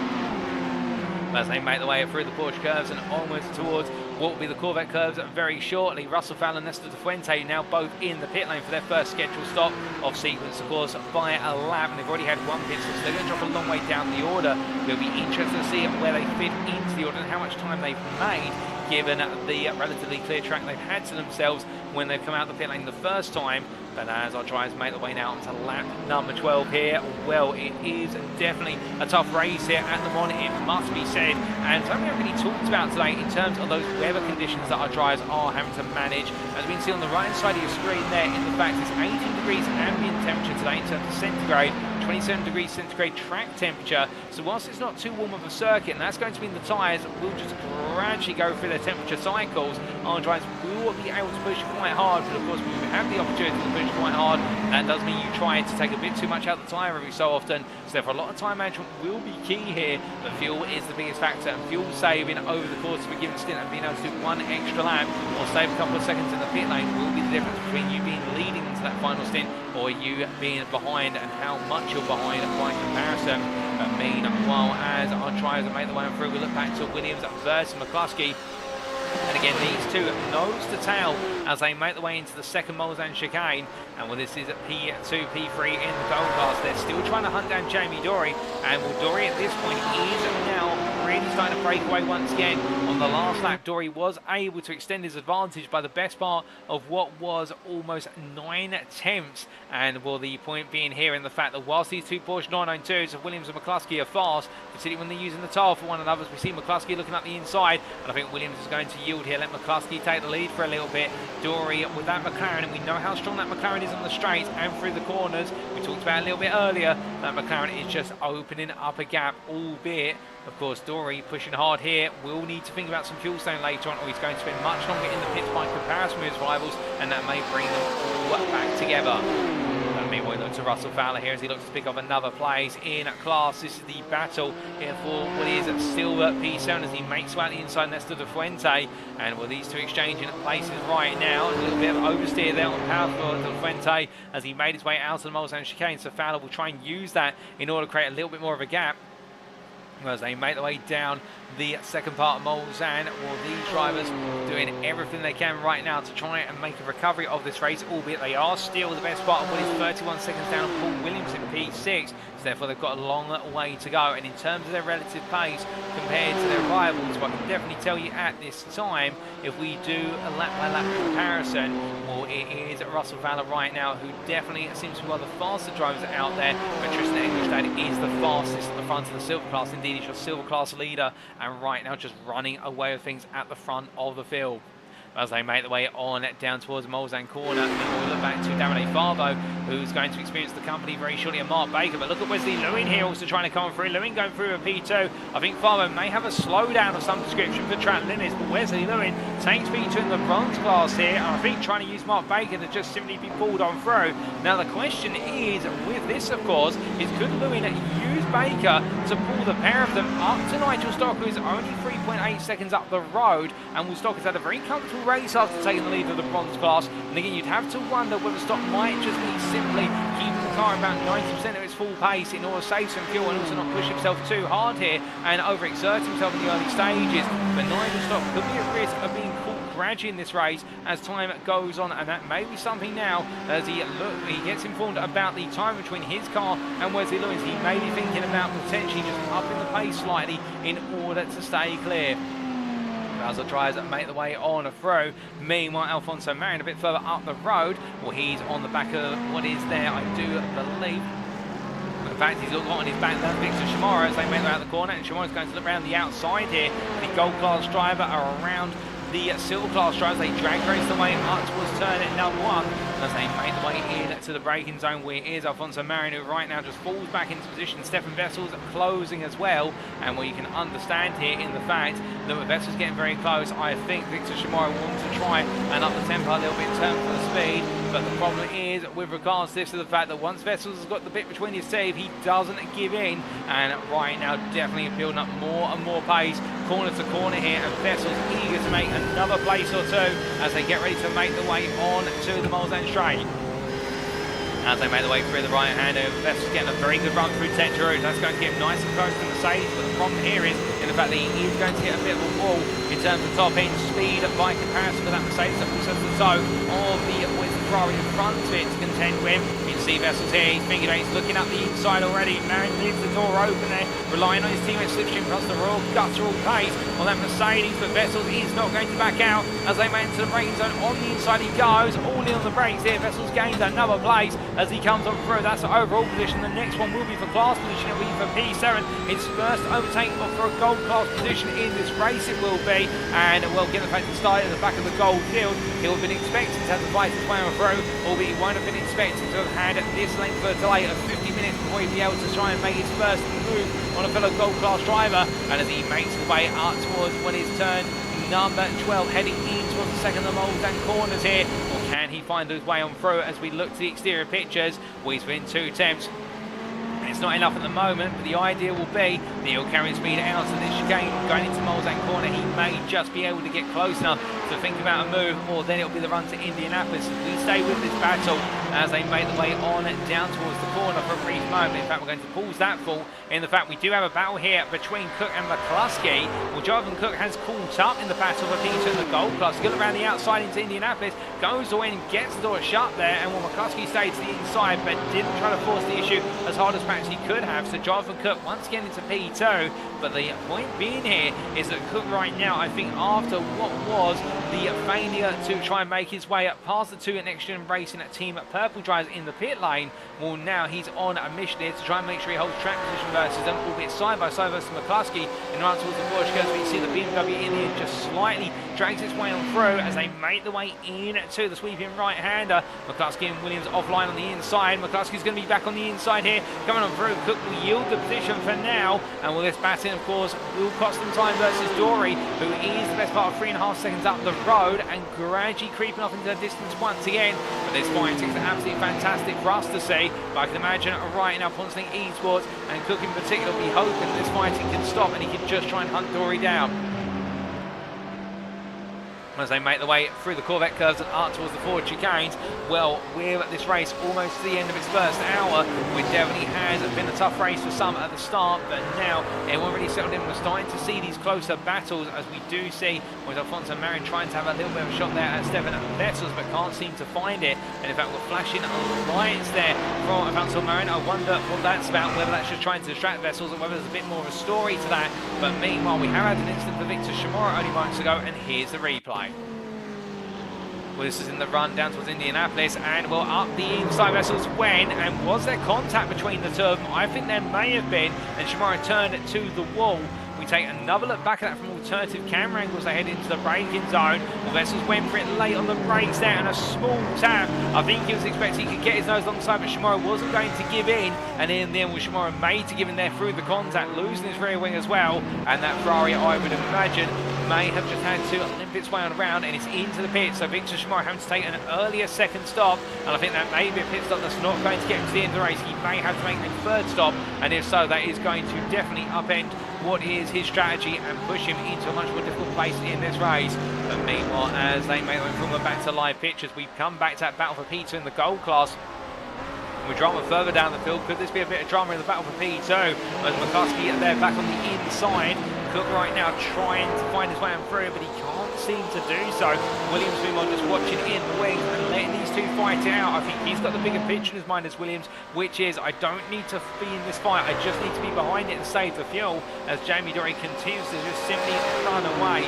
Now, with this in mind, keep in mind that Gavan Gardener's a further 2.5 seconds back. I do wonder what Gardener's plan is here in that Ferrari, as meanwhile Cook looking around the outside and heading in towards the Mulsanne chicane, and onto the brakes they go here, and well, Cook getting ahead this time. Remember, we've still got another 2 long straights to go before Indianapolis, so whilst he holds the position this time, you can imagine it could switch back the next time as they make the way now up towards the Mulsanne corner. Half a second is the gap from Cook to McCluskey, with a further half a second to Williams or thereabouts, and Gardener just in the background watching on, not in the toe of these guys, and therefore it could be that Gavan Gardener right now maybe starting to hit a little bit of a wall on strategy, and perhaps not being in the toe here is costing him dear.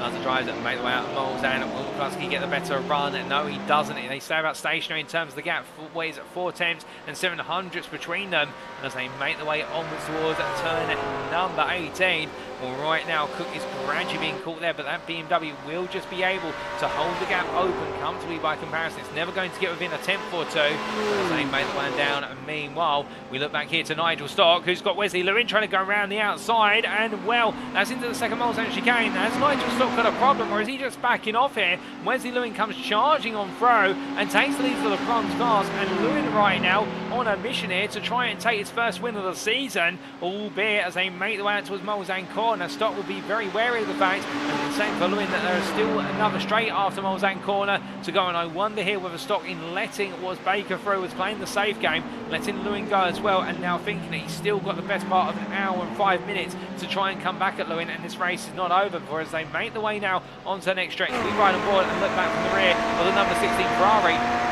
And as you can see, that BMW is getting closer and closer, little by little. Lewin does have the toe of Mark Baker in front of him, albeit right now Stock looking to go straight line speed plus the toe. When it's put together, it's a volatile combination, and Stock now within a tenth here as they make the way towards Indianapolis. Lewin will go slightly centre of the road. Stock thinks about it, but the Crest Autosport driver then just backs off, knowing that there's no need to push his luck. He's still got a lot of time to go in this race, and well, at this point he just needs to get the car home in order to take that bronze championship crown. He doesn't need to do anything silly here, and that's exactly why he's been a championship leader for the second half of the season. The fact he just has not put any pressure on himself and just made sure to take the results one race and one lap at a time. And as they head onwards towards the Bush curves, who knows the town those guys were.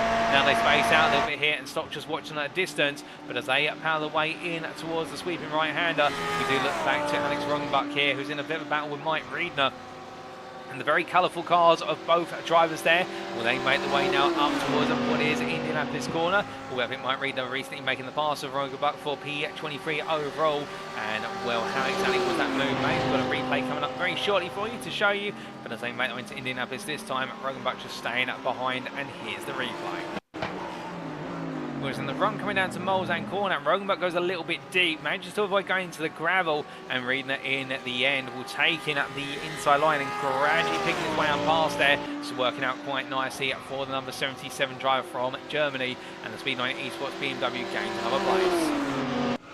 As we return to your live pictures, ladies and gentlemen, we do look back to the battle for P2 overall and the battle for P3 overall as well between McCluskey, Williams and Cook. That's also for gold class positions. And as they make their way on through Mulsanne chicane number 1, well, this time around, Cook's still back in P4 now. Williams finds his way on through, and I I think Cook being told to fuel save if he can't get clear of these two drivers under his own momentum.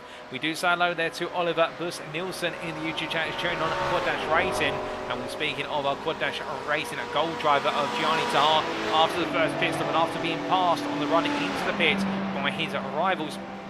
It does look as though right now the number 37 driver has just not got quite the steam in the car in order to be able to stay with his rivals. But meanwhile, from one Quad Dash driver who's a little bit off the pace to one who's absolutely flying, here is your silver class leader, P7 overall of Tristan Engelstad, closing up to his teammate little by little, or we should say at the moment by an average of 1 second a lap. And well, Engelstad absolutely flying, and with a gap of what is the best part of almost now 16 seconds to Sergio Gonzalez Martin. Well, I would imagine that Engelstad, whilst he is going to be burning a lot of fuel out of this car, if he carries this on, well, he is going to be absolutely in control of this race come the very end, because like you say there, Oliver Bus Nielsen in the YouTube chat, you take the words exactly out of my mind. He is absolutely flying right now, and since taking the lead in this class, he is not looking back. As he makes his way in towards Mulsanne corner, another driver who is absolutely flying is Wesley Lewin, albeit he's got himself in a little bit of a nip and tuck here with the silver class driver Mark Baker. This is a P12 overall. Lewin, your bronze leader. He's got to be careful about this, keeping in mind that this time around, this lap, in fact this corner last lap I should say, let's get it right the third time, that's where he's able to get ahead of Nigel Stock, and Nigel Stock getting back ahead of Wesley Lewin there as Lewin was made to go wide with a mistake through the second Mulsanne chicane, and Lewin here will tuck back in. But that's the point with regards to that. I think Nigel Stock just waiting in the wings and not needing to really think about pushing too hard right now, given the distance still to go in this race. But Lewin will be hunting that first win of the season. He's had his taste of podium champagne, but what he's not had a taste of is being on that top step, as we do see there Baker going a bit deep, Stock almost following Baker and locking up slightly on the ABS system, and Lewin then almost tapping the rear of Stock. So all three drivers there, given the fact they're pushing each other quite hard, will right now perhaps pushing each other a little bit too hard as they make their way towards the end of the opening hour. Still an hour to go, and well, with that time and with one more pit stop at least on the cards here, remembering our drivers must take on fuel in what is the pit stop, and they also need to change all four tyres at least once across all pit stops they do. More Stock there having to go defensive into Indianapolis. Lewin definitely on a mission here to make his way in front. We jump on board with the CSA pink driver who looks to the outside, but Stock defending here as they make their way under braking it into our Narge, and Stock definitely feeling some pressure now as Lewin really, I think, feeling as though this is his time to shine as they build the way towards the Porsche curves. Now the Ferrari here heading up towards the limits, in fact hitting the rev limiter there slightly, Lewin, as he went all the way. He's got to be careful of that, of course, because it will cause the car to slow it down to he'll lose a couple of miles an hour in the acceleration stakes, albeit the toe will offset that, but every mile an hour is critical around this Le Mans circuit. He makes his way into the Porsche curves. You can definitely see the difference in approach to the two drives. Stock taking a bit of a wider approach to the apex curve, making sure not to mount the curve. Lewin going all in the curve, and whilst it unsettles the car, he feels very settled in the machine. Bit of a dirty air holding Stock back there, bit of understeer creeping in through the last part of the Porsche curves. They made their way into the Corvette curves now, and Lewin gets the better run out of turn number 27. But as he closes up here in the run to the Ford chicanes, the only problem is he can get this close, but unless he's willing to really commit to the move, he's thinking about it. But that's more in terms of intimidation rather than going to Stock there does mount the second apex, the first chicane quite aggressively, very close to a slowdown there, but in the end it looks like Lewin essentially outbrakes himself into the Ford chicane at part 2, and for Lewin he drops back a bit further, but Wesley Lewin definitely right now trying to get under the skin of Stock and working partially, but pushing himself very hard as well in the process. As they make the way on to what is now lap number 16. When we look back to those class stands on left of your picture, and well, the reason why the silver class is above the gold class is based on fastest lap, with the silver driver Tristan Engelstad being the fastest driver out on circuit in terms of lap set with 54.52. And well, meanwhile we look back to Jonathan Cook versus Benjamin McCluskey in the battle for P2 in the gold class, and as they make their way into Mulsanne chicane number 2, McCluskey on the inside, Cook on the outside. Cook still trying to hold the position here, and there's contact between the two of them, and Cook's into the wall. And what went wrong for Constantine East was earlier on in the race for Russell Fowler on the opening lap. Now Cook has fallen foul with a driver of his own, and well, that is Benjamin McCluskey there, and both drivers wanting to hold the position. They're still battling for position as they both get themselves back up to speed and synchronicity, and as they make the way out towards Moles, and neither one of them wants to give in. It releases Gaz Williams to P2, but a lonely P2 at that, and that is going to hurt the NXTGEN Racing Team Purple driver, as he has been relying on the ability to work with other drivers to do fuel saving, to give him a chance to catch up to Jamie Dorrit on strategy rather than outright pace. McCluskey comes back ahead of Cook now in the run down towards Molzan. Both drivers with damage on the car. Bit further contact there between McCluskey and Cook. Well, tempers are definitely flaring as they make the way on through the corner. And now up towards Indianapolis they go. Gianni Tahar behind, 2.4 seconds back. He'll be watching this. Keep in mind, Gavan Gardener has crept through in this one. And Gianni Tahar may get back into this fight before it's all said and get done. And also we've got to keep in mind here, we don't know what damage is on both of these cars now. They may be losing some straight line speed by default, and that could enable Tahar to just naturally close up a little bit more from straight to straight and even in the corners. So therefore this could really turn the battle for his full place in the gold class on its head in what is this second hour of the race. But as they make the way on through Indianapolis and down towards Arnage, meanwhile we look back to Alfonso Marin here, who right now has been passed by David Camano. And that was for silver class position, it was for P3 in the class, and this is how it happened. As they made the way down towards the second Molzan chicane, Camano peeling out to the left of our picture on the outside there, going down towards the second chicane, and in the end I think Alfonso Marin decided not to fight it too hard, and the KFM Motorsport red drivers just deciding to go for the switch position. As we return to your live pictures, they nose to tail here coming into Indianapolis, but they still stay as they were after the replay, and as they make the way up towards Arnage Corner.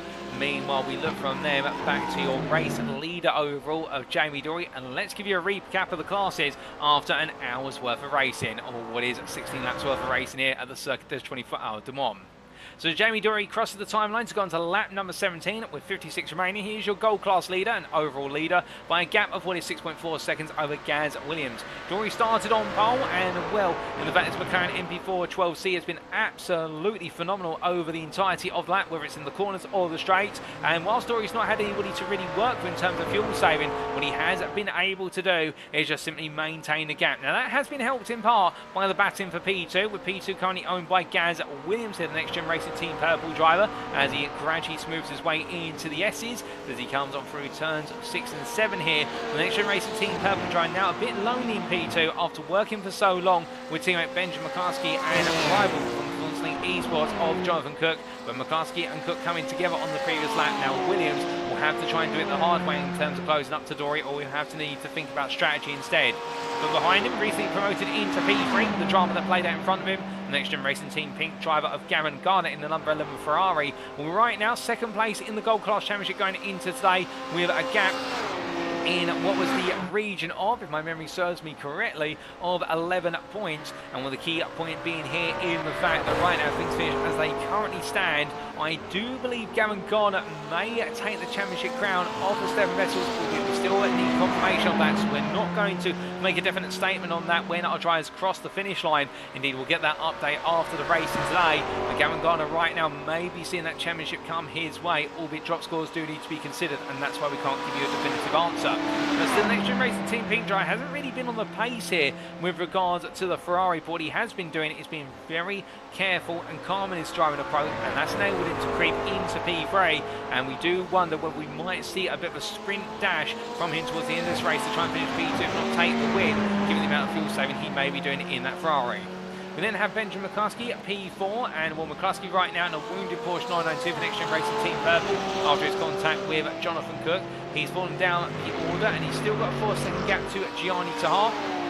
The point being in the number 28 driver trying to limp on, and definitely right now will be feeling as though he can come back to the podium if the car does go with him come that second pit stop, and indeed gets that fast repair in and said and done. And then P5 it's Gianni Tahar, who for a very long time on that opening stint was holding on to P2, but at long last at the end of the stint many of the drivers will be saying, well, it was Gaz Williams was the first to find their way, in fact it was Jonathan Cook was the first to find their way through, and then everybody else started to pour their way through as well, including Gaz Williams and Benjamin McCluskey. But as he makes his way on down in the quad dash racing driver, we complete your top 5 overall and in the gold class. And then we have P6 overall, your silver leader, who is absolutely on a mission to fly away and take this final silver class win of the season. It's Tristan Engelstad for quad dash racing, who is 21 seconds clear of second place man Sergio Gonzalez Martin in the class. A little bit between them is Stephan Wessels, but the point being here that Tristan Engelstad is absolutely pushing on here, and can anybody stop him? I don't think anyone can. I think the only driver who can stop him is himself if he makes an error.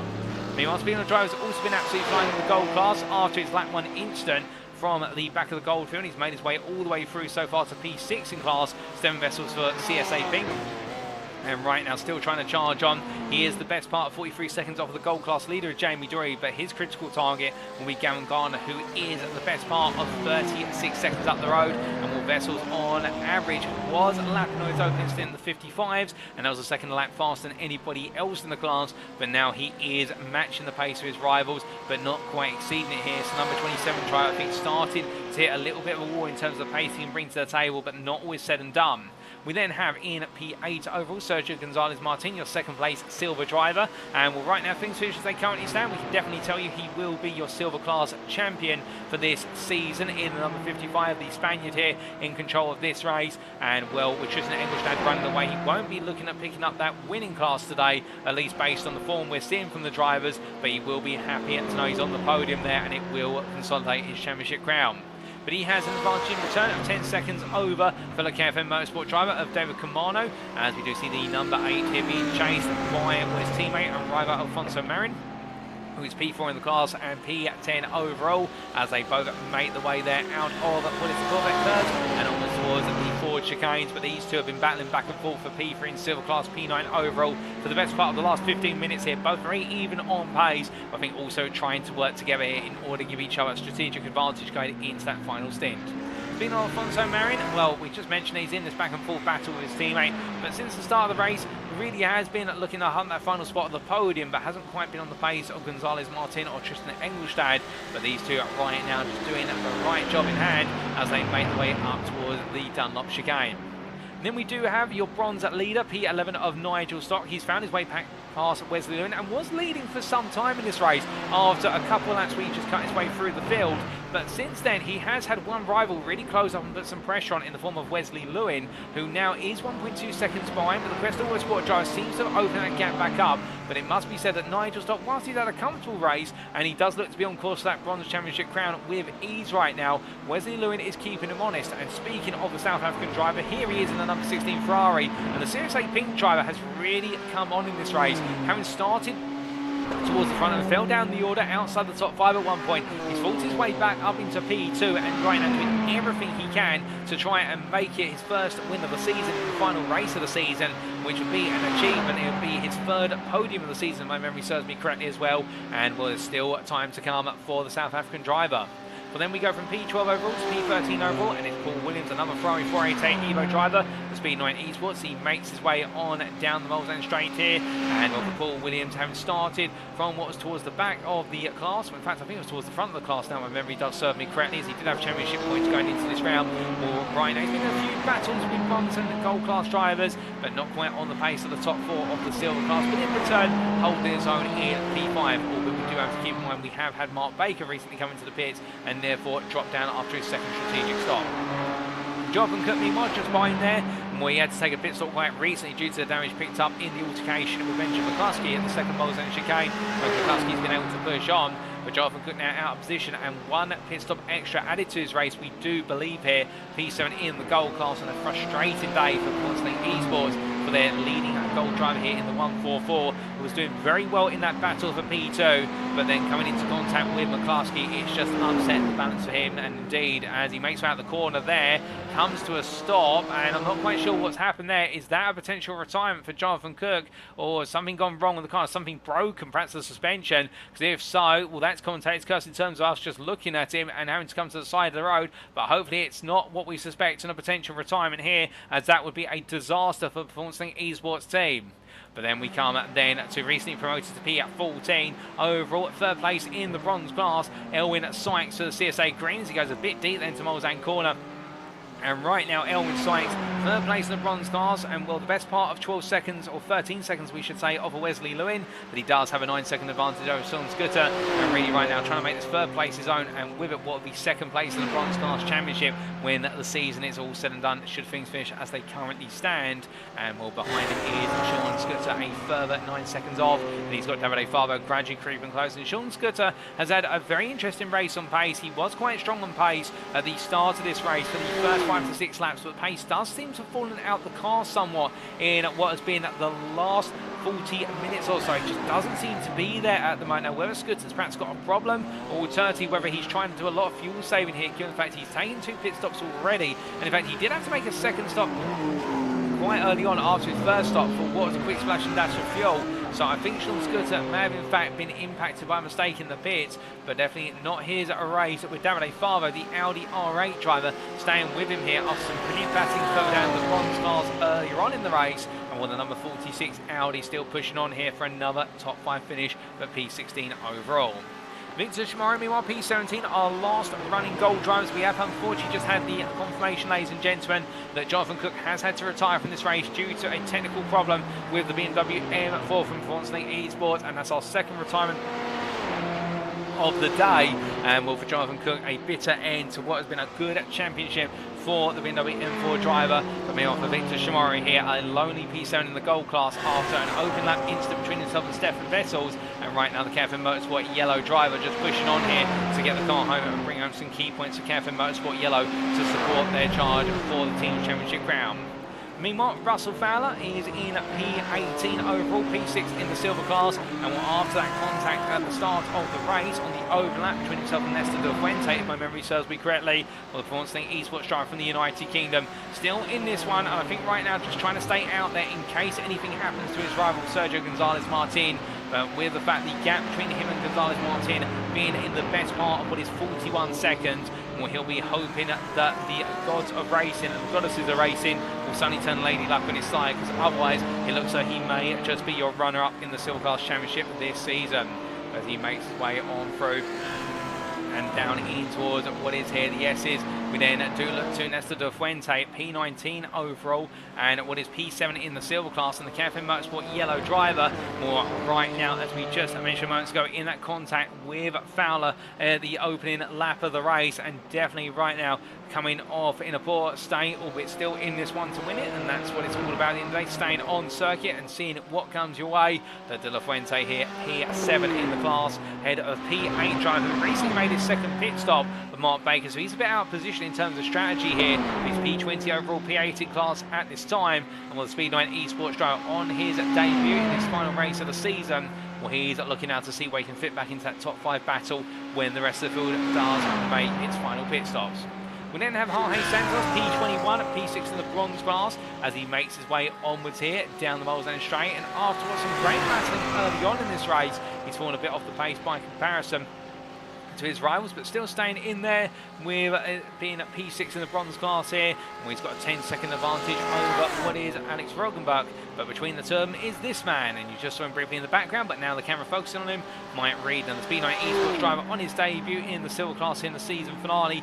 P9, the last of our runners in the silver class. No retirements in the silver class thus far, and well, 15 seconds off of Mark Baker, but ideally we would say the best part of what is, I do believe, given his pit stop strategy at the moment, well, the closest driver he would be to the silver class on strategy would be Paul Williams, in terms of that neither drivers had to pit. Well, that is the best part of 42 seconds there, and Mike Reed right now, he may be at the back, but still enjoying the racing out there as he makes his way on down the second part of the Mulsanne straight. And then our last runner in this race, Alex Rogenbach, P23, P7 in the bronze class, and the privateer here having a difficult start to his race and falling foul at the start point all the way to the back of the bronze field, but still carrying on here and trying to find his way to pick up a couple more places before all is said and done. Now, in terms of retirements, we mentioned only moments ago, we've had Jonathan Cook retire from this race, and we do say hello to him in the YouTube chat, who has had to call it a night there, unfortunately, and it will definitely have the pace to win, but Jono, as he is referred to there by his username, no, it's been an absolute pleasure to see you out of the circuit all season, and we do hope you're back on the circuit for the next season of the GT3 League. It hasn't quite ended on the high that you wanted, but no, it's definitely been a high seeing you compete at the highest level in this championship in the gold class, and we'll hope that can turn around slightly upside down. You definitely have been one of the drivers out there that we've been looking at week in and week out and enjoying the racing of.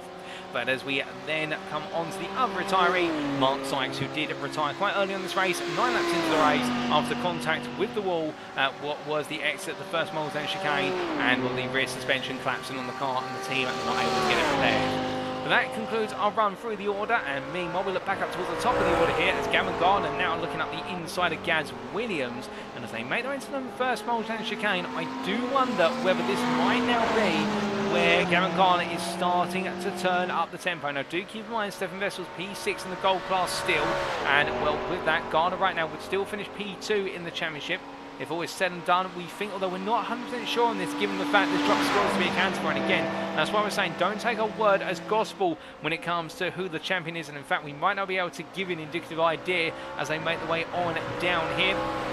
As they make their way into what is the second of the Mulsanne chicanes. Gavan Gardener right now, I think, turning up the tempo a little bit. And as he makes his way on through, Tristan Engelstad, well, he's on the back of teammate Gianni Tahar. It's the silver leader coming up behind what is there, the P6 gold driver, in fact the P5 gold driver we should say, as they make the way on through at the second Mulsanne chicane, and Engelstad passes his teammate there, and right now up to P5 overall, and Engelstad is absolutely flying. We keep saying it, but to be fair, it's the truth of it. As he makes his way on down here, he is one of the fastest drivers on the circuit, albeit a new fastest lap last time around was a 54.47 set by Benjamin McCluskey, the P4 Gold Class driver in for NXTGEN Racing Purple, and definitely trying to make some progress of his own here to get back in the battle versus Gaz Williams and Gavan Gardener.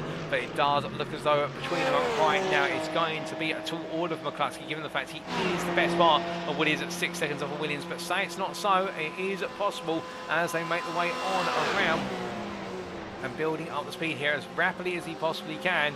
Well, his target will be to try and get back into that podium battle. Now as they make the way on through Indianapolis, we do look from McCluskey back to Alfonso Marin and David Camano. They're still nose to tail. Indeed, these two have been together for some time, still battling against one another as they make the way on through. And we're heading in to the braking zone here for what is the Mulsanne corner for the 20th time of asking for these two staying with each other as they wind their way around. And as they do, nothing between them as they push on. Indeed, both of the drivers absolutely doing everything they can. About Alfonso Marin at this point in the toe of Camano, and I would imagine they might be looking at a potential place swap here between the two of them as they head towards the next braking zone. But will there be a swap? We're about to find out as they come into the anchors, albeit I think it's going to be Marin who stays behind for now, with Camano just simply holding P3. So I think here came from Mosport Red, maybe telling the drivers, hold up, don't fight one another until you come off the final pit stop and go into your final stint, just for the simple reason they won't cause one another any problems before they come into the pits as they make the way on around here.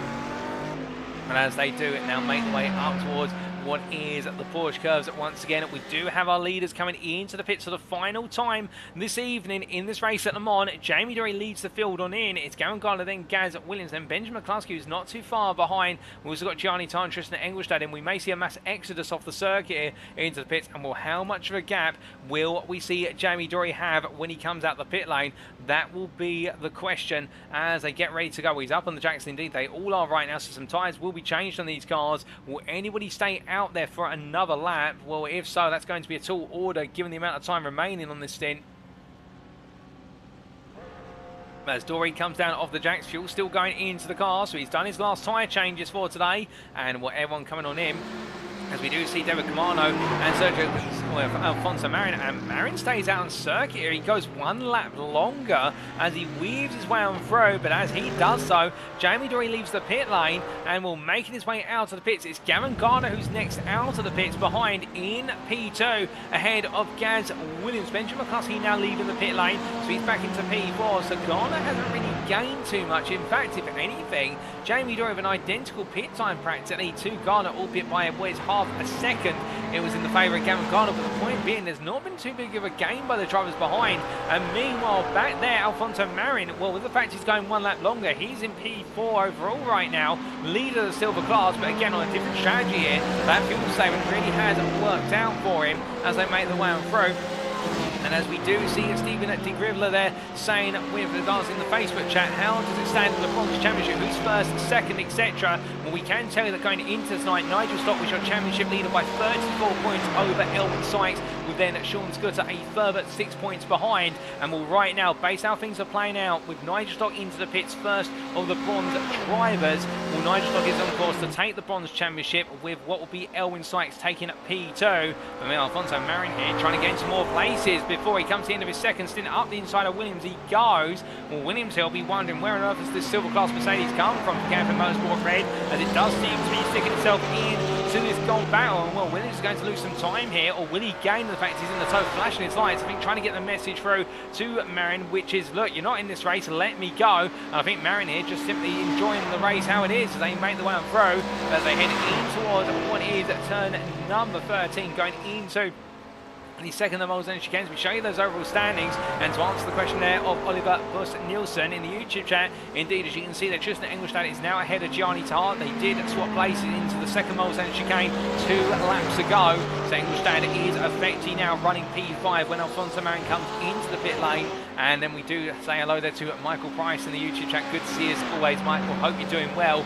But as they head on through, more definitely right now, it is looking as though this field being shaken up by the second round of pit stops. But the biggest shake-up of them all really is Alfonso Marin staying out an extra lap, and will definitely put himself in amongst the top 5 drivers here. And it is causing a bit of further separation between Gardner and Williams. And Gardner right now, I think, might be starting to try to close Dory down. I think this is what he's been waiting for all race, is just simply going on a charge to the checkered flag. And if so, he's got 6.5 seconds to close down as they make the way in towards what is Indianapolis corner. And well, with the laps remaining on 40 minutes, including the lap they're currently on, and they do have the best part of what will be 10 to 11 laps in this race still to go. So therefore it is highly possible, as we say hello to Count Andre in the YouTube chat. But right now, Gavan Gardener definitely the one to watch out for here, because if he does take this win and Stephan Wessels ends up finishing P6 or lower, I think it could go the way of Gavan Gardener based on drop scores.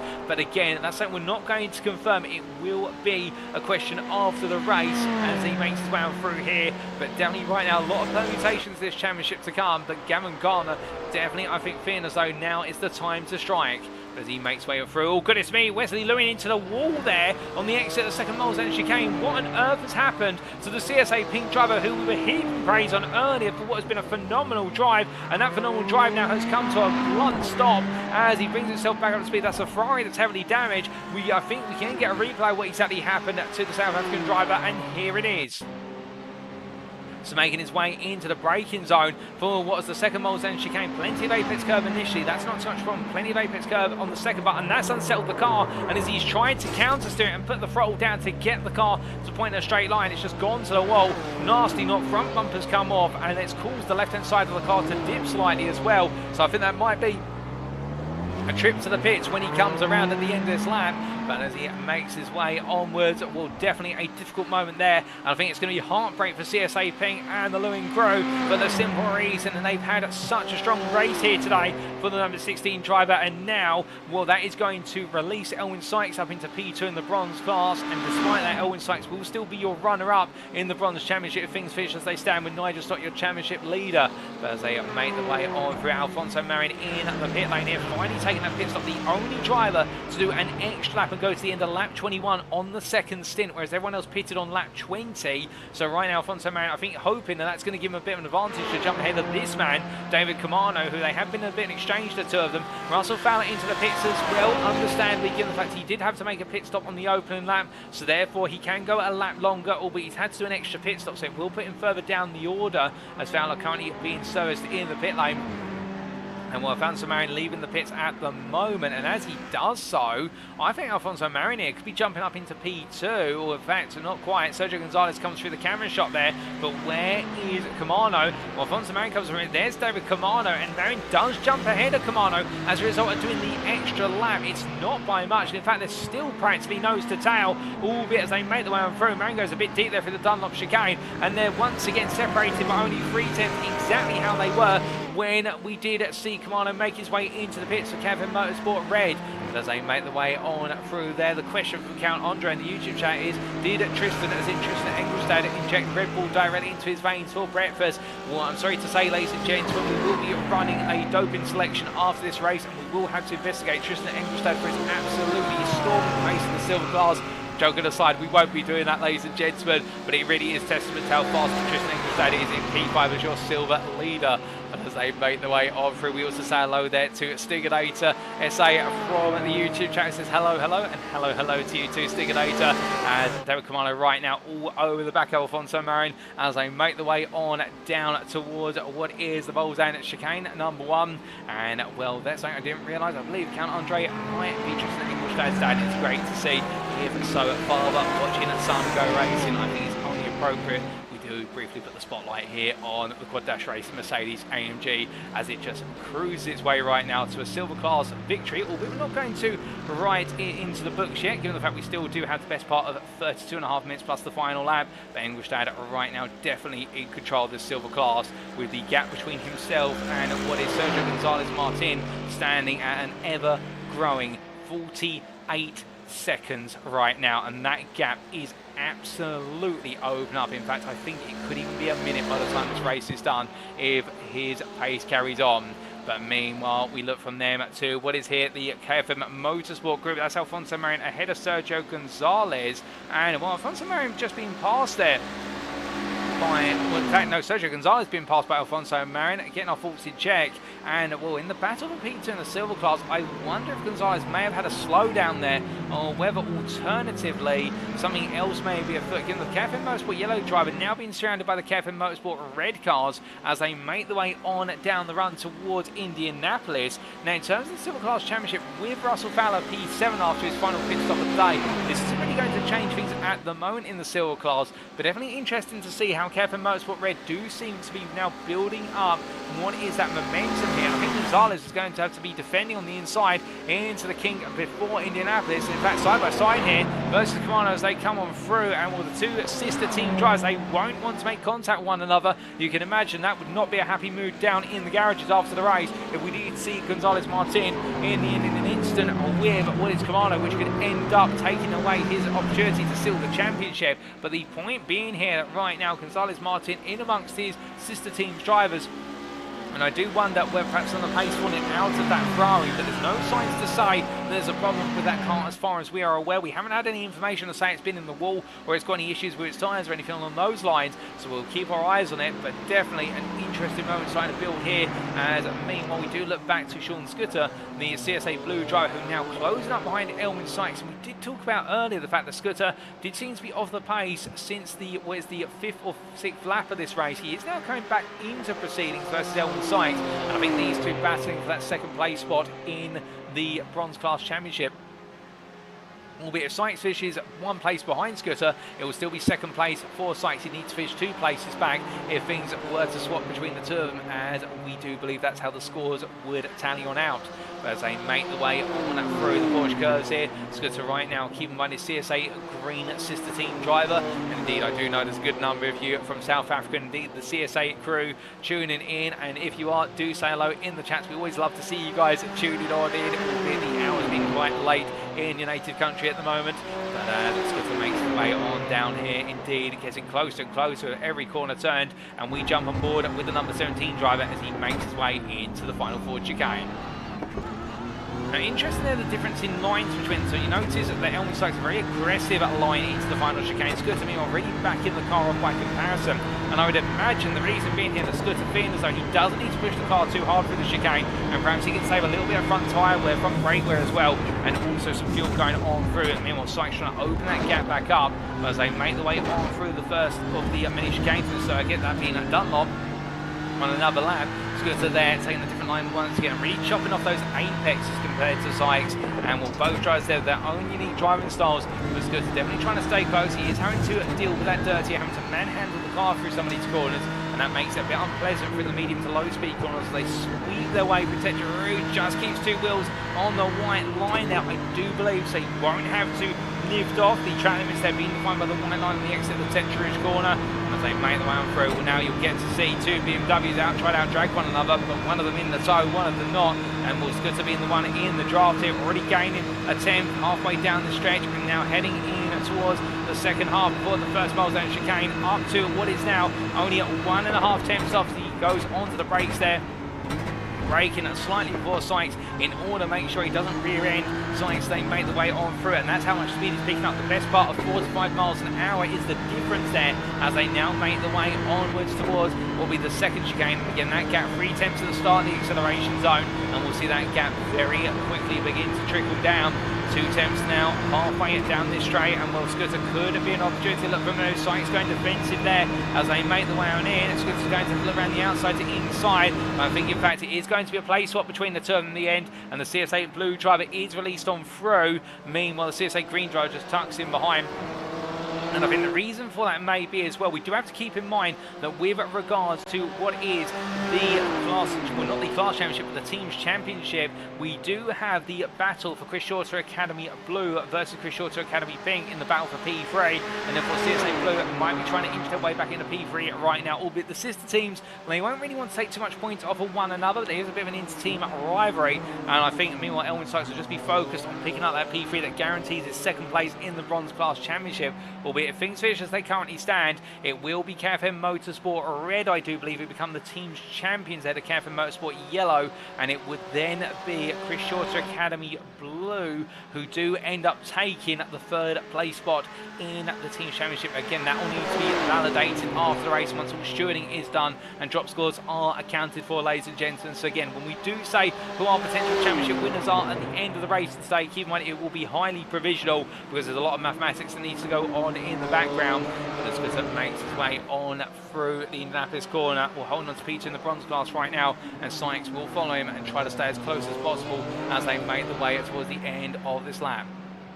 And as they make the way on around here, more from them, we look up to Alfonso Marin and Sergio Gonzalez as Victor Shimori into the pit lane now, and that will be for what will be his final stop of the day. I do believe they're missing a pit stop effectively, or having to do an extra pit stop, we should really say, due to damage picked up earlier on in the race, as the drivers make the way on through. Alfonso Marin right now, the KFM Motorsport Red driver leading the trio on through here, Marin, Gonzalez, Martin and Camano, and meanwhile Mark Baker on the back of him. Mark Baker now getting very close here as he makes his way out of what is the forward chicanes and onto another lap. So Baker coming on strong late in this race. It does look as though a number of drivers are really struggling in the late stages here at Le Mans, and could we be seeing perhaps a surprise turn here for the KFM Motorsport teams? Not enough to potentially disrupt Gonzalez Martin's Silver Class Championship crown, but this could definitely take some points out of their races. And will the Speed 9 Eastwood driver Baker could put a surprise on the field as he makes his way on down in the team at Tetra Speed 9 Esports machine. Indeed, a car known and loved as they make his way on through the right-hander of what is their turn number 7, coming into Tetra corner now, and through the right he goes and onwards to what will be the Mulsanne straight once again here. And that Ferrari, well, it does pick up the speed gradually in the toe, but it is going to pick up the highest top speed in the toe by comparison with rivals. It makes its way down. But then again, I think Baker, in fact, having to slow down there coming on through the corners. I think that might be for track limits, so therefore and to yield some time, but definitely becoming a looming threat. As meanwhile, at the front of the field, well, we said to keep your eyes on Gavan Gardener. We haven't looked for some time, but over the course of what has been the best part of the last few laps, Jamie Dory has been reeled in by Gavan Gardener, and well, the gap between these two right now is only what is 2.5 tenths as they make the way down the straight towards Indianapolis. And Andrew Pite there remarking in the YouTube chat, just as we call it, Jamie Dory under pressure here from where's Gavan Gardener as they weave their way through. And well, the next gen racing team Pink duo, well, I would imagine here that if Dory's thinking about the team, he may consider letting Gardner on through for the simple reason Gardner, if he does take the win and best of stage P6, that could be enough to see Gardner become your gold champion when all the scores are accounted for. But I don't think Dory's just going to let this go. I think it will be, if Gardner gets close enough and they start to fight, he may think about it here. Or will the two next gen racing teammates just simply fight for position all the way in, and will Gardner have to do it the hard way? Well, that's a question, of course, and we do know the drivers at next gen racing, whilst they do work together, they also have the moments where they both want their riders. We do see Dory going a little bit wide there, kind of through the first Porsche curve, and this is going to enable Garner to get close. And Dory hasn't really been under that much pressure over this race. Of course, he has had to manage the gap to the field behind Consi, but this is the first time we're seeing the driver get within a second of him after it's an hour and almost 40 minutes of racing. And we're right now with 24 minutes left on the clock. It's McLaren versus Ferrari to the end of this race, with Gaz Williams a further 4.5 seconds back. And could we see the Porsche get involved here, or will it be a two-way fight for the gold win come the finish? Or as they make the way on through here, coming on through the Ford chicane, 4 tenths between them. Garner gets the better run into the chicane, Dory the better run out of it, and there's nothing between them as they make the way onto another lap. as they charge their way up the hill in towards the Dunlop chicane here. We're going to take a quick sip of water and see whether there's any signs of telltales in terms of what may be happening with Dory's car, or whether he's just had a bad couple of laps. Gardener does look to be the faster of the two drivers. In fact, checking the lap times, and we can give you an update and show you the indicative picture of those lap times over what has been the last few laps. Indeed, we see the time delta in the bottom right hand corner of your screen, and in fact what started off as an 8.5 second gap on lap number 19, on that previous lap, it has come spiralling down to a half a second gap, if that. Well, something's definitely gone wrong, I think, for Dory on a couple of laps as well, perhaps, in terms of things not quite being there, but Gardener, of his own volition, definitely has been flying. And that's how quickly the gap has come down. And we looked at those lap times between the two drivers. And well, this says a story as well. Albeit we don't quite have the times for laps 22 and 23. Not quite sure why that's the case. I think there might be a glitch on our timing tower that's led to that. But the point being here, what we can definitely see is that on lap 21, 2.7 seconds gained for Gardener versus Dory. I would imagine that Dory may have had a slowdown there, but definitely it's an erroneous lap time, saying it was a 4-minute 53 lap time. If that was the case, then we would have seen Dory lose out absolutely astronomically as he makes his way on through here. Definitely right now, in fact, that would be for the pit stop lap, so let's get that corrected right there. It was a pit stop lap in return, but with the gaps now down like this, definitely it looks so Gardener on a mission to try and take this win before all is said and done. We've got Mark Baker into the pit lane once again, so that will be his final stop of the day. Unfortunately, he's not quite able to get involved in the battle for Peter as much as we perhaps thought he would be able to. But as Dory here has to try and fend off the pressure, Gardener now within 1.5 tenths, so they make the way down towards Mulsanne corner. Nose to tail they go here, and what, a tenth between them now, but the Ferrari backing off here for the braking zone. I think Gardener recognising it's not here he wants to get it done, it's on the next straight. That's where he needs to make the move count, and as he makes his way through the corner, we jump on board here with a V8 powered Ferrari having its last send off in the NXTGEN Racing GT3 League, with the Ferrari 296 being the car that will take over from it as the next season of racing. And therefore this V8 with the turbo right now doing everything in its power to try and have one last gasp for victory. And well, for Gardener, you can imagine this will mean so much to him to take the win here as he makes his way on down. But can Dory stay ahead? The McLaren driver, we've not yet seen the McLaren pick up a win this season, the last couple of seasons, I do believe, that they make the way on through. Well, right now Dory holding on, gap opening up there to 6 tenths, goes a bit deeper. Indianapolis, Gardener now is his apex by comparison,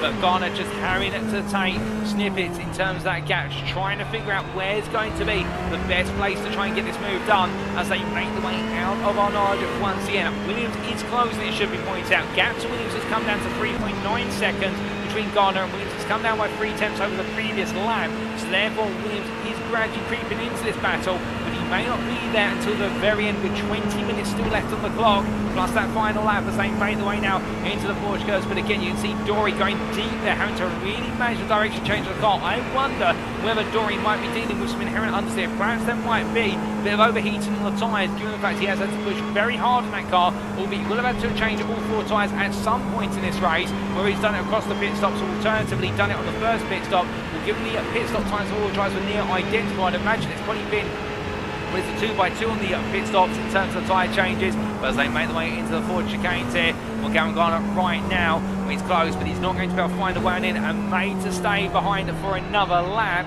Meanwhile, should we point out that Stephan Wessels is now only 5 seconds off of Gianni Tahar in the battle for P5 in the gold class, and that could also add a little bit of complication to the mix in terms of who's your gold champion as they make the way across the line now onto another lap, onto lap number 26. Gardener still there, but Gads Williams now, the gap has come all the way down to what is 2.4 seconds. Williams right now is on a tear, and will Gardener just has not got the way past where's the McLaren in front here. The two NXTGEN Racing Team Pink drives costing each other time in this race. Tahar's into the pit lane as well. We might be seeing a free stop here, ladies and gentlemen, as Tahar's in. So it's just an Engelstad, which is so this is going to be an unexpected surprise. We thought this was going to be a 2-stop, and with anybody can get to the end of this race on a 2-stop strategy, they may end up really picking up a major set of points here, but this could completely overturn the tables. As meanwhile, Dory going a bit wide out of what it was Tetrud, and Gavan Gardener is going to come through to take the lead of this race. Now Dory will be tucking in behind, he will be in the toe immediately as they make the way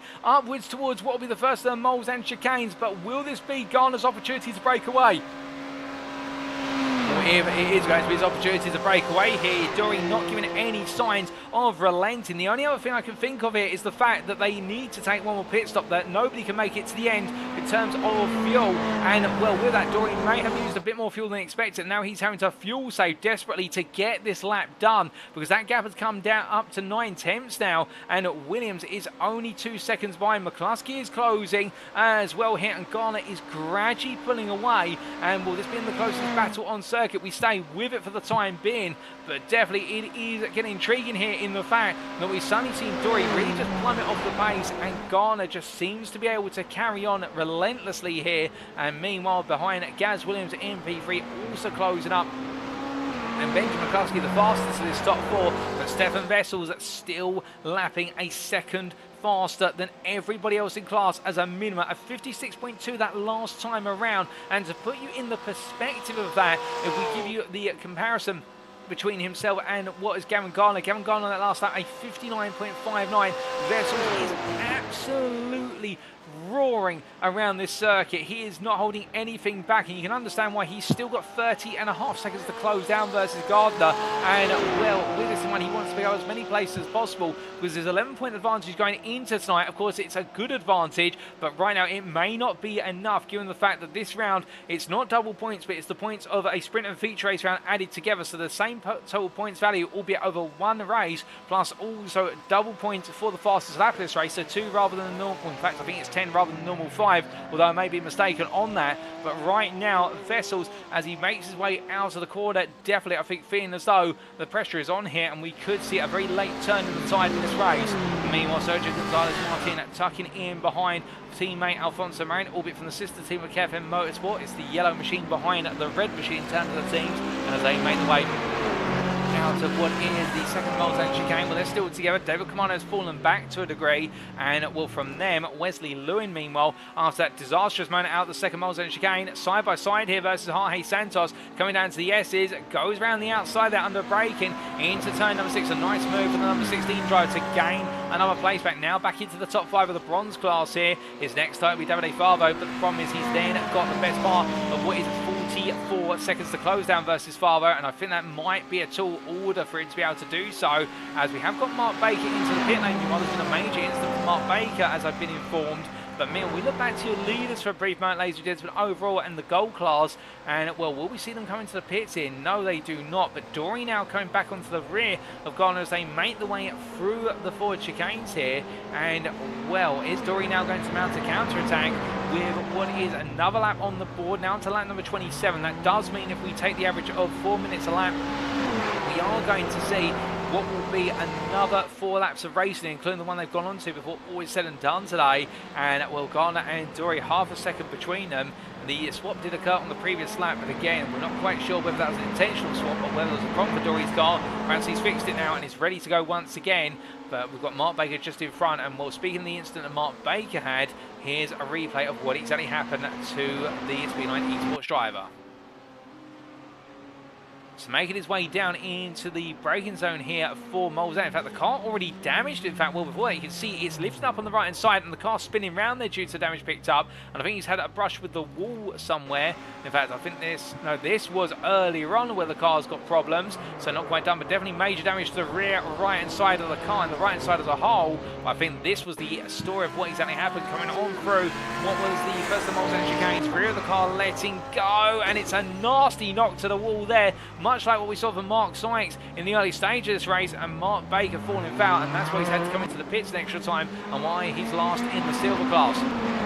But now, as he leads up the field here and will be in a lap down, he's going to be wary of the blue flags that will be waved his way. And I think he'll just let Gardener slip into his toe and then gradually make his way on bars with his top 4 in the gold class, only separated by 6 seconds in total. All sharing a bit of camera space there for a brief moment. It is the closest battle of the circuit still, and we are keeping our eyes on this on your screen, but we will also keep an eye on other battles out there as they do arise for you, ladies and gentlemen, as these drivers make the way on through. Now it really is going to become a race about survival. Have they got enough fuel? Are the tyres going to be able to hold on to the very end? And also that concentration level, is it going to be high enough with regards to not making any mistakes? And those mistakes could be the difference right now for Gavan Gardener taking the win of this race.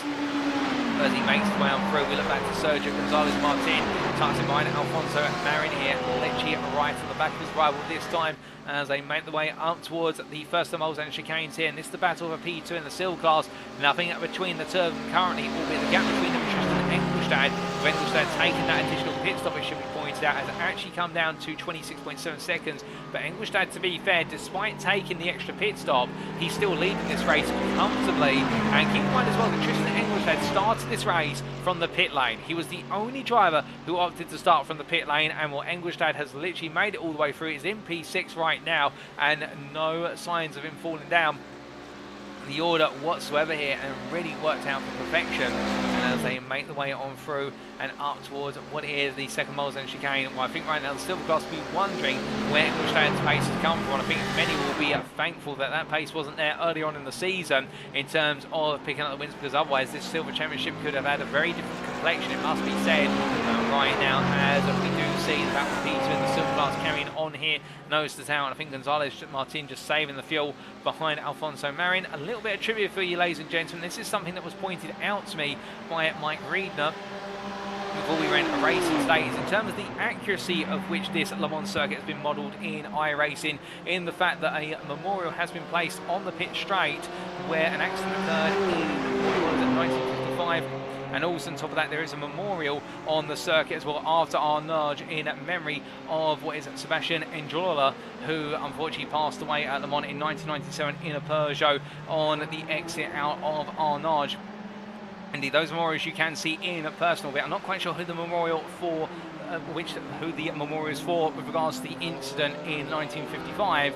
I can definitely tell you the fact that the memorials have been modelled on this circuit, and well, if you do have a bit of time, it's something definitely worth checking out at the Le Mans circuit, both in real life and on the simulator, because that's the authenticity with which this circuit has been modelled. And thank you to Mr. Reader for pointing it out to me. But as our drivers make the way on down here, Elwin Sykes and Sean Scooter nose to tail still. Remember, they did swap places about 6 laps ago, with Scooter making his way on through in the run into the second of the moles and chicanes, and Sykes staying with him there. And I think for a lot of drivers, it may be a question of fuel now coming towards the end of this race. Keep in mind, when they do go into that final lap, this race will go on beyond 2 hours. It will go for about 2 hours and what will be 3 minutes 30. And therefore, that extra lap could really hurt some drivers if they've decided to go quite light on the fuel over the course of the race. Remember, they do have restricted fuel tanks as well, so therefore they can't carry huge amounts of fuel. That's why we've seen the pit stops every 40 minutes, and now it really does become a game of have you pushed the car too hard, as we mentioned earlier. And I think many drivers will be looking at that fuel gauge and thinking, have I got just enough to get the end, and can I afford to push the car, or do I need to turn the wick down significantly? And what only our drivers can tell with regards to that, in terms of other drivers who are potentially closing up to one another, we do have these two of Scooter and Sykes in the battle for P2 in the bronze class, but otherwise it is that battle for the overall lead, and also the not the bronze lead, the gold lead here, as they make the way down the straight. And Doria once again in the tow here, 7/10 off now versus Gardner. I think whatever was plaguing him has definitely been resolved as they make the way on down and in towards the braking zone for turn number 13 very shortly. In fact, turn number 12 for the second moles and chicane, as they make the way down, making the way past Mark Bake here, and just gradually coming onto the brakes. And as they do, we have had a move made by Victor Chamorro versus Paul Williams for P12 overall. And well, Paul Williams has seen plenty of apex curve going into the second part of the Dunlop chicane, unsettling the car there with the raised curves, causing some damage. And what exactly happened in terms of enable that pass, let's take a look back. Well, side by side, making the way up the hill. Chamorro on the inside here versus Williams into the Dunlop curve, and we're on that tighter line with the two drivers there having to back off. Chamorro would have the authority to take that line all the way up towards the Dunlop chicane, and they're all making a classic pass in the run through the corner. Return to live pictures, ladies and gentlemen. Well, now only 9 minutes left on the clock here in what has definitely been a tense final race of the season for round 8 of 8 in the NXTGEN Racing GT3 League Season 4, brought to you on iRacing. And well, right now we do have the big question mark here between Gavan Gardener and what is Jamie Dory behind, and Gardner looks to be in control of this race, and Stephan Wessels in P5 in the gold class. Well, given the gaps between the drivers here, it may be enough for Wessels, given the fact he did come into this round with an 11-point advantage. Drop scores do need to be considered. and therefore it will need to be tallied after the race. But Gavan Gardener will have done everything he needed to right now in order to try and take this championship away right at the end. But as they make the way up towards what will be the next set of corners, going into the Porsche curves, going into that braking zone they go, and as they do, right now Jamie Dorey getting closer once again. And as we jump on board here with the McLaren MD412C that has found itself the hunted for the majority of the race, but now is in the position of being the hunter. Well, Dorey here, he'll be all over the back of his teammate and his rival. I can imagine, as much as Dorey would love to put that McLaren on the top step come the end of today, he'll also be thinking about the fact that right now it'll be a 1-2 for NXTGEN Racing Team Think if they can make this happen, and it could also be the Gold Championship crown going to Garden, the only driver out of the two who can potentially take that crown today. But as they make their way on through the forward chicanes here, right now Dorey will keep Gardener honest all the way. He'll be there in case Gardener does make any mistakes towards the end to make sure that win comes his way.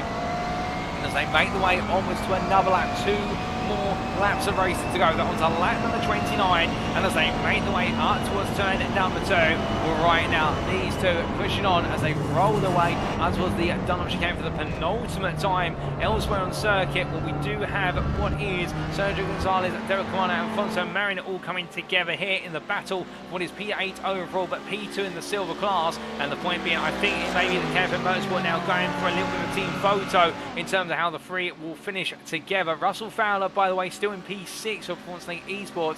In fact, we can show him here as he makes his way through, and right now, despite staying in it all the way from start to finish here, despite the incident on lap number 1, well, the championship will go the way of Gonzalez Martin. It's things finished as they currently stand, and will Fowler, to be fair, a good recovery drive, but it's not going to be enough thus far. But still, there can be late drama at the end. Let's not say it's over until it's over. That final checker flag waves as he makes his way through in a bit of a lonely at P6 in the silver class right now. He'll just keep his head down and hope there's more to come as he makes his way on through into the Porsche curves. But as he does, well, we do look from him to what it is the driver a little bit further back of Davide Favo, the next driver down the order, the P4 bronze driver here, as he heads up towards the Porsche curves, and will not quite on the podium places in the bronze class. But still, the Audi driver here with a comfortable advantage over Wesley Lewin, who is stripping at 2.5 seconds a lap out of Favo. But the problem is that Lewin does have a large gap to try and close down. But meanwhile, we have a pit stop here for Nigel Stock right towards the end of this race. Nigel Stock not able to make it to the end, and that is going to release Sean Scooter into the lead of the bronze class here with 2 laps to go. Now, could this be a sign of things to come? Because Stock will have a quick splash and dash. Indeed, only 6 seconds stationary of that, so it's been for fuel. Can Scooter and Sykes go the distance, or will they be coming in at the end of the lap they've just gone on to? Given the fact they're on to lap 29, there will be one more lap after this, but that's a surprise. And can, well, Nigel Stock will still take the bronze championship crown if things finish as they now stand. And as he makes his way through turn number 1 and into turn number 2, well, right now for Stock, this could be what is a surprise that's going to trigger off surprises for many other drivers here. But indeed, I think a lot of drivers might be trying to fuel save to get to the end of this race without that third and final splash and dash pit stop. And anybody who can, they are going to be giving themselves an advantage of what is going to be in the region on that final lap of about 20 to 20. In fact, it'll be about 25 seconds, and that will be more than enough if they can just fuel save the remainder of the race on that one lap. Well, Elwin Sykes and Sean Scooter now, I think, will be pushing on a little bit more, thinking they can make it a 1-2 for CSA in the bronze class. And as they make the one through, say hello to Forzy there in the Twitch chat, and I hope you're doing well, Forzy. But as the drivers make the way up towards what is now going to be the final lap of this race soon. Now, may explain why we've seen KFM Motorsport red and yellow really working together a lot here. I think all 3 drivers might be thinking about trying to get the fuel saving done. Now, Alfonso Marin in the Mercedes, perhaps not having to do as much fuel saving, given the fact he's got the gun. In fact, he can do the fuel saving without having to siphon the slipstream of another car, given that Mercedes the strongest on the straights as they make the way down towards what will be at the Mulsanne corner. But as they do, well, meanwhile, we have had a change of leader. In fact, off camera, Jamie Dorey has taken the lead of the gold class back off of Gavan Gardener. How did it happen, I hear you ask? Here is the replay.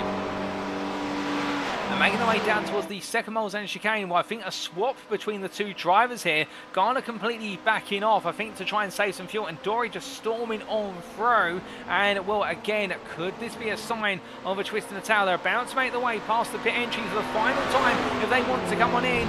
Will either of them come in? No, they do not. They go onto the final lap then and into unknown territory in terms of could we see a couple of cars run out of fuel on this final lap as they make their way through. Well, Dorey back ahead of Garner. Garner will want that place back as they make the way onto the final lap of racing here today. They're going to a 30th and final lap at Le Mans. Meanwhile, only behind them by 1.1 seconds is Gaz Williams. Benjamin McCluskey a further 2 seconds back. And as they head up the hill, nobody into the pit so far, so it looks like everybody's able to survive on fuel up to this point. But that should top 5 making the way on around. Stephan Wessels stays out there as well and sets a new fastest lap of the race, but there's nothing that can stop this man. We're 3:53.834. That is absolutely astonishing. To put that in perspective, that is 6 tenths faster than the previous fastest lap in the gold class set by Benjamin McCluskey of a 54.47. But as he now makes his way in the pursuit, meanwhile, leader of the silver class Tristan Engelstad comes across the line and makes his way up towards turn number 1, and no signs of him faltering on fuel.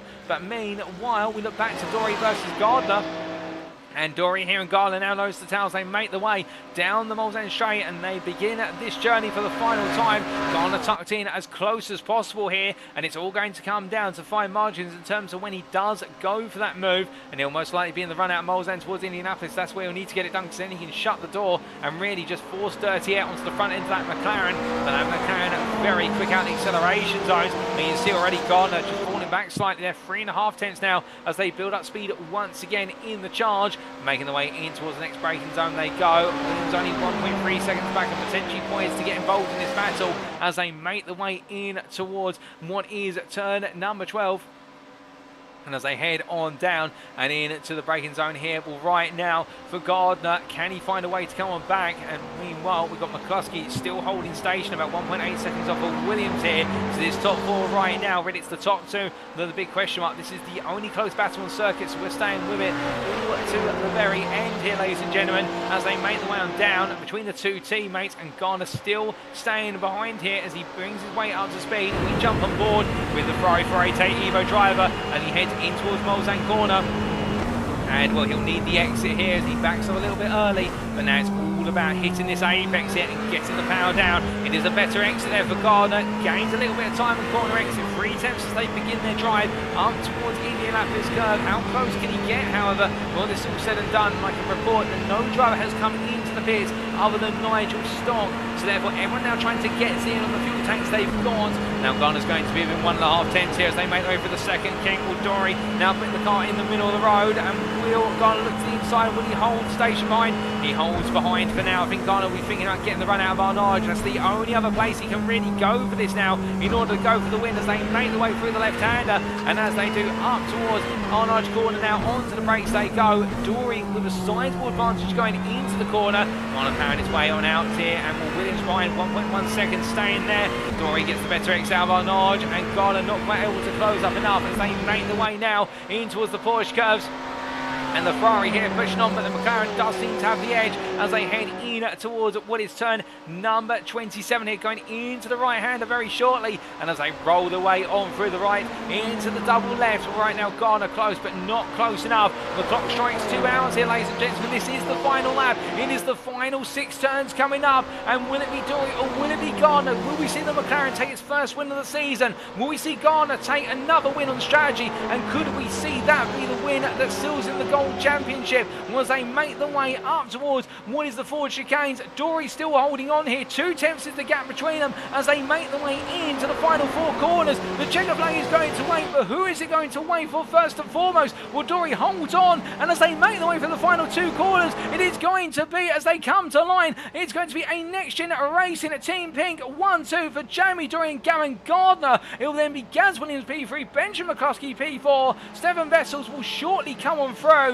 for what will be at P5. He's huffed and puffed all the way through this race, and well, we're not quite sure whether it's Wessels or Gardener who will take the gold championship, but it's going to be very close between us. Wessels sets a new fastest lap right at the end, and then we have got a sizable bit of time to Tristan Engelstad, who with an extra pit stop as well on top there, given the fact he had a quick splash and dash, he will be your 6th place finisher overall and your silver winner in the end for Quad Dash Racing. But he really has put in a gold tier performance today, ladies and gentlemen, has the number 57 driver, the Mercedes AMG, taking the win by 44 seconds in the silver class. Goodness, we have not had a margin that big since season 1, it must be said, of the GT3 League. And then Gianni Tahar will come through for P6 in the gold class, P7 overall.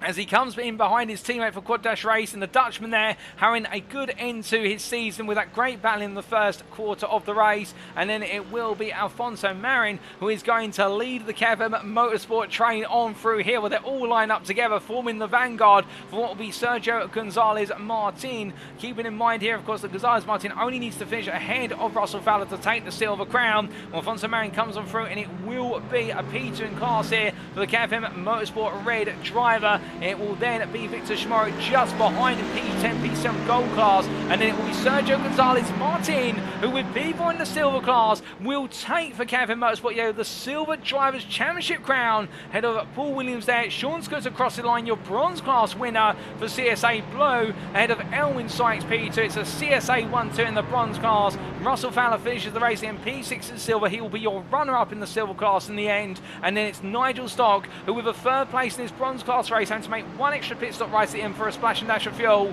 It's still enough to make him your bronze champion. A deserved bronze crown there for the Englishman for Crest Autosport, P16 overall. And then we've got Davide Favo, who makes his way out of the final corner to take P4 in the bronze class, P17 just ahead of Nesta de la Fuente, who is 7th place in the silver class, P18 overall when it's said and done.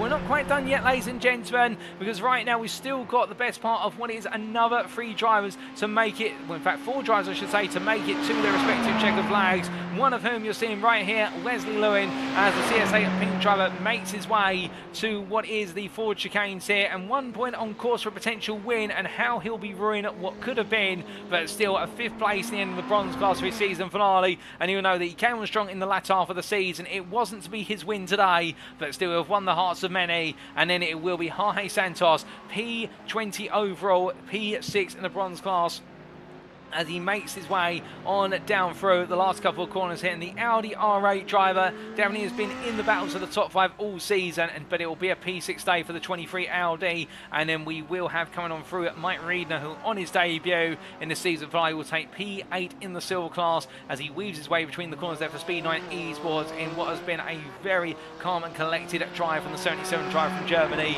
And then our last finisher to come, with Mark Baker finishing a lap down in P9 in the silver class. Our last finish up will be Alex Rogenbach in due time as he makes his way on through. And ladies and gentlemen, I can tell you, I have had information fed to me with regards to the battle in the Gold Championship crown, and this man, by 2 points, despite finishing 2nd in the end, I think you can understand why NXTGEN Racing Team Pink may have gone for the battle in the end for Jamie Dory to take the win, but it is Gavan Gardener who provisionally, subject to final confirmation, albeit I've been given it a high level of confidence, will be your Gold Champion at the end of this season after what has been a complete turnaround in the final race of the season. But we'll come back to that very shortly, as we must see this man across the finish line. He's going to be your final lead lap finisher. It will be Alex Rogenbach, who takes P7 in the bronze class, and the final lead lap finisher position of P22 for the privateer. A difficult race today after the start, but still getting it to the very end. So with that, ladies and gentlemen, that concludes all of our racing here. But Jamie Dory, your overall and gold winner, ahead of Gavan Gardener, a 1-2 for NXTGEN Racing Team Pink.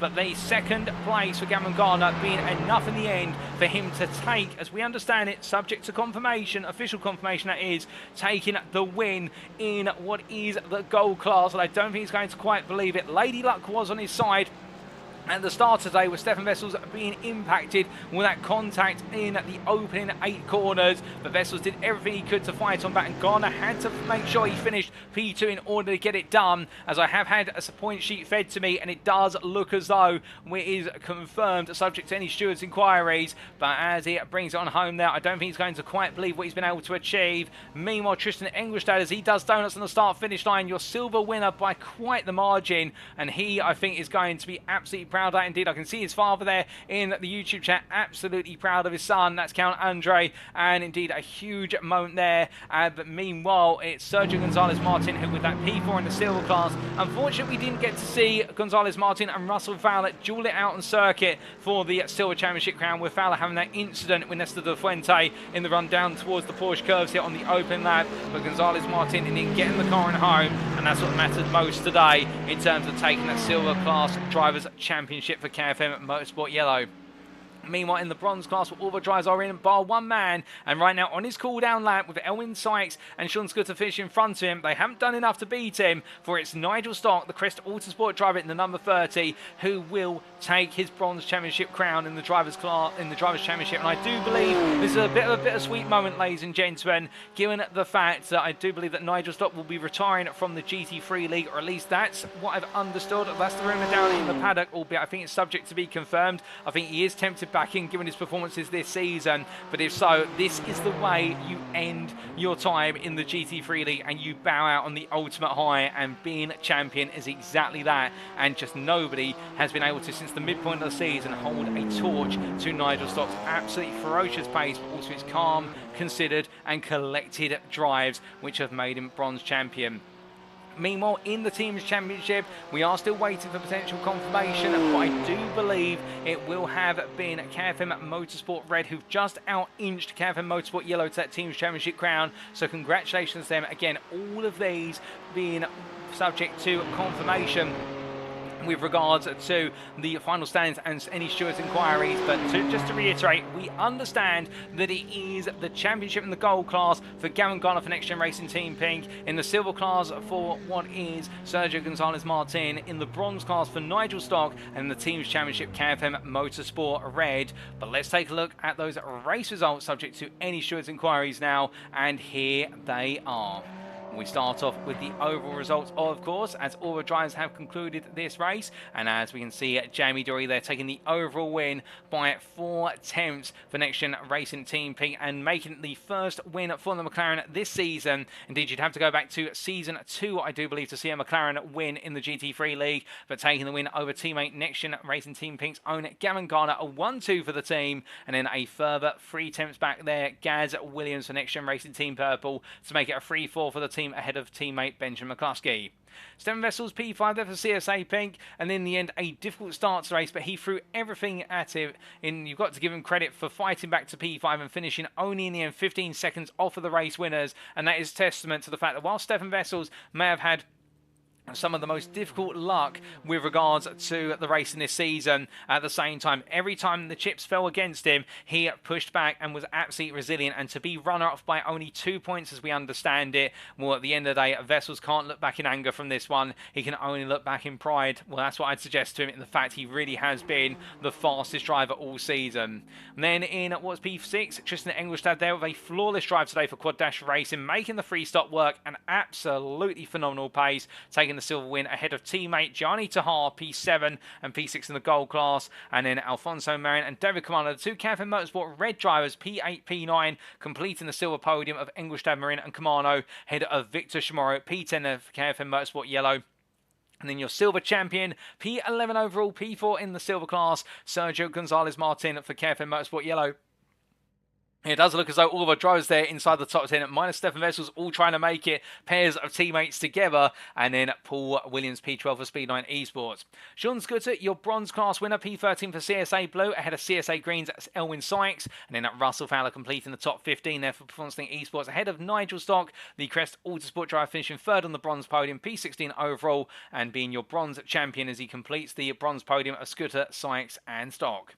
Davide Favo, Nesta de Fuente, and then Wesley Lewin and Jorge Santos completing your top 20, ahead of Mike Reed and Alex Rogenbuck, who was your last lead lap finisher. And then finishing a lap down in Mark Baker for Speed9 Esports. And our two retirees out of this 25 starting field, we saw the retirees of Jonathan Cook and Mark Sykes, with Jonathan Cook being classified as a race finisher as he completed over half the race distance with 18 laps, well, in fact 17 laps to his name. And Mark Sykes, unfortunately, will be the sole non-finisher as classified for NXTGEN Racing Team Red, given the fact he retired after 9 laps of racing.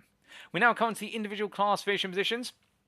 And as we can see for the gold class, firstly, Jamie Dory taking the win there for NXTGEN Racing Team Pink over teammate Gavan Gardener, making it a 1-2 by 4 attempts. And then Gaz Williams and Benjamin McCluskey for NXTGEN Racing Team Purple just behind.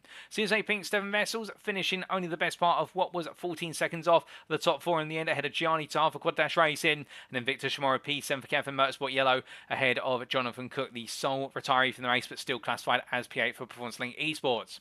We then come on to the silver class, and here we can see Tristan Engelstad in the end, despite making one extra pit stop, taking the class win by 50.2 seconds in the end for Quad Dash Racing, ahead of Kevin Motorsport Red, who made it a 2-3 of Alfonso Marin and David Camano, and then Sergio Gonzalez Martin at P4 there, ahead of Paul Williams for Speed9 Esports. Russell Fowler, P6 for Performance Thing Esports. A difficult day today after that first lap incident, but still he'll look back on this one with pride, I think, and know that he did everything he could in order to get the car to the end. And if Lady Luck had been more on his side this season, perhaps the title would have gone his way, but that's the way it's gone. And then Nestor De Fuente at P7 for Kevin Motorsport Yellow, ahead of Mike Riedner, with Mark Baker being your sole lap down finisher in the silver class for Speed9 Esports, behind teammate Mike Riedner in P9.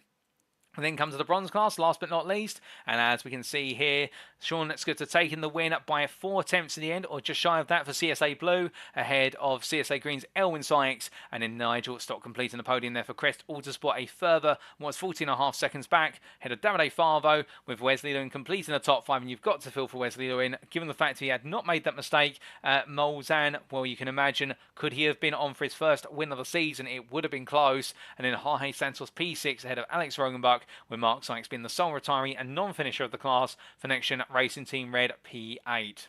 But that concludes all our finishing positions, ladies and gentlemen, and that does conclude our season of racing here in the NXTGEN Racing GT3 League Season 4. But still, we've got a little bit more to go on the broadcast today, because of course it's now time for us to get ready for post-round interviews with our drivers, and congratulations to all our drivers for putting on a fantastic display this season. But the big question is, what did our drivers have to say and feel about this final race of the season? Well, we've got those interviews coming up with our volunteer drivers in approximately 10 to 12 minutes time. Don't go anywhere, you won't want to miss them. We'll see you shortly.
Alrighty, ladies and gentlemen, it's now time for post-round interviews with our volunteer drivers. And today we're going to be hearing from two drivers in the gold class, our 1-2 finishers in NXTGEN Racing P of Jamie Dory and Gavan Gardener. And Gavan Gardener being your gold class drivers champion. And then we're going to be hearing from our bronze class drivers champion of Nigel Stopford Crest Autosport, and to hear his story of the season. And goodness me, it has been a story. But without further ado, let's start off with our number 13 driver of Jamie Dory, and as he joins me in the interview room now. Jamie, what a way to end the season for yourself. You were telling me before today that you were looking to give the McLaren its first win in the GT3 League in the best part of 2 seasons, and we're doing it in the season finale in style. That's what we love to see. You must be absolutely proud. Oh, 100% over the moon. Finally done it. That car's a pain, an absolute nightmare to drive with its sudden snap oversteer. So to persist and get the win, that's all I wanted to do with it. I can write that one off now. Oh, indeed. Well, you've done it and whatnot, but indeed, this race today really been a challenging one on a number of factors, which we'll come on to gradually. But let's start off by talking a little bit about the race start. It looked as though in the early stages, starting on pole, you're able to open up a bit of a gap, but then fuel saving might have played a key factor in stopping you from building up too much of a gap. Yeah, so obviously the McLaren's got extreme out of corner acceleration. I would say it's probably, if not the fastest car exiting any corner at any speed. Really, it just pulls a tenth or two from all the cars. Obviously the GT3s are all similarly paced. They're all quick top end. They all top out at the same pace. Yeah, I got a good start, and then it was just, it's more I was trying to feel for the car. It was trying to feel the track grip, because I didn't have much confidence in practice. So I was just trying to get the track grip, see what the car was doing, playing with the brake buzzes to fine tune it, because I knew I had the opportunity. I just didn't want to throw it away quite early. So I just needed to get myself up to speed, the 2-hour race, and then go from there. Oh, indeed. And as you got yourself up to speed, and particularly as the opening stint went on for the first 40 minutes, we did see Gianni Tahar in P2 really bottling up the rest of the field behind, with Gaz Williams, Benjamin McCluskey, Jonathan Cook and also Gavan Gardener all being stuck behind. And I have to ask, was the temptation there to try and really break away? Because you made it up to 3 seconds, and it seemed as though at that point you decided, right, the gap's just going to stay around that mark. Yeah, it was more just trying to, like you say, balance fuel, just to make sure I could pit the same lap as them. I knew the Porsche didn't have the straight line speed. I knew the BMW was extremely quick. And yeah, I was just watching what they were doing. I was obviously in chat with Benji and Gaz, and I knew they were struggling for straight line speed. So I know Gaz will fuel save, and he's really good at fuel saving. So all I did there was to try and nurse the car to the first stop, see where everyone is. Once you've done the first stop, you're all level on a full tank of fuel, so then we can gauge where each other is. Oh, indeed. And speaking of gauging the gaps, when you came out the pits to go on to stint number 2, we saw the gap stayed around 2.5 seconds, and once again leading from the front. Something that I think you're getting quite accustomed to after an hour's worth of racing. Was there anything going through your mind at that point in terms of, okay, we're an hour into the race, we've still got another pit stop to come, and also we've got the question of whether we might have enough fuel to get to the end? Yeah, so the fuel one didn't really play a factor at the first stop, going into the second stint. I knew that the cars around me had all pitted for tyres. I didn't on the first stop. As they pitted for tyres, they were saying they were struggling with front end grip a bit. So it was just a case of, like I say, it was just trying to keep that car under control. I was worried to change tyres because the McLaren, for some reason, just becomes an absolute handful. So I didn't change tyres. I thought I'd just bash in consecutive laps and just try and maintain the gap. If I needed it, I could have put the foot down a bit more, push the car a bit more to the limit and use its speed. But yeah, just managing the race really at the hour. Try not to bin it. Oh, indeed, and managing a car like that, and it's intriguing that you only changed your tyres on the final stop.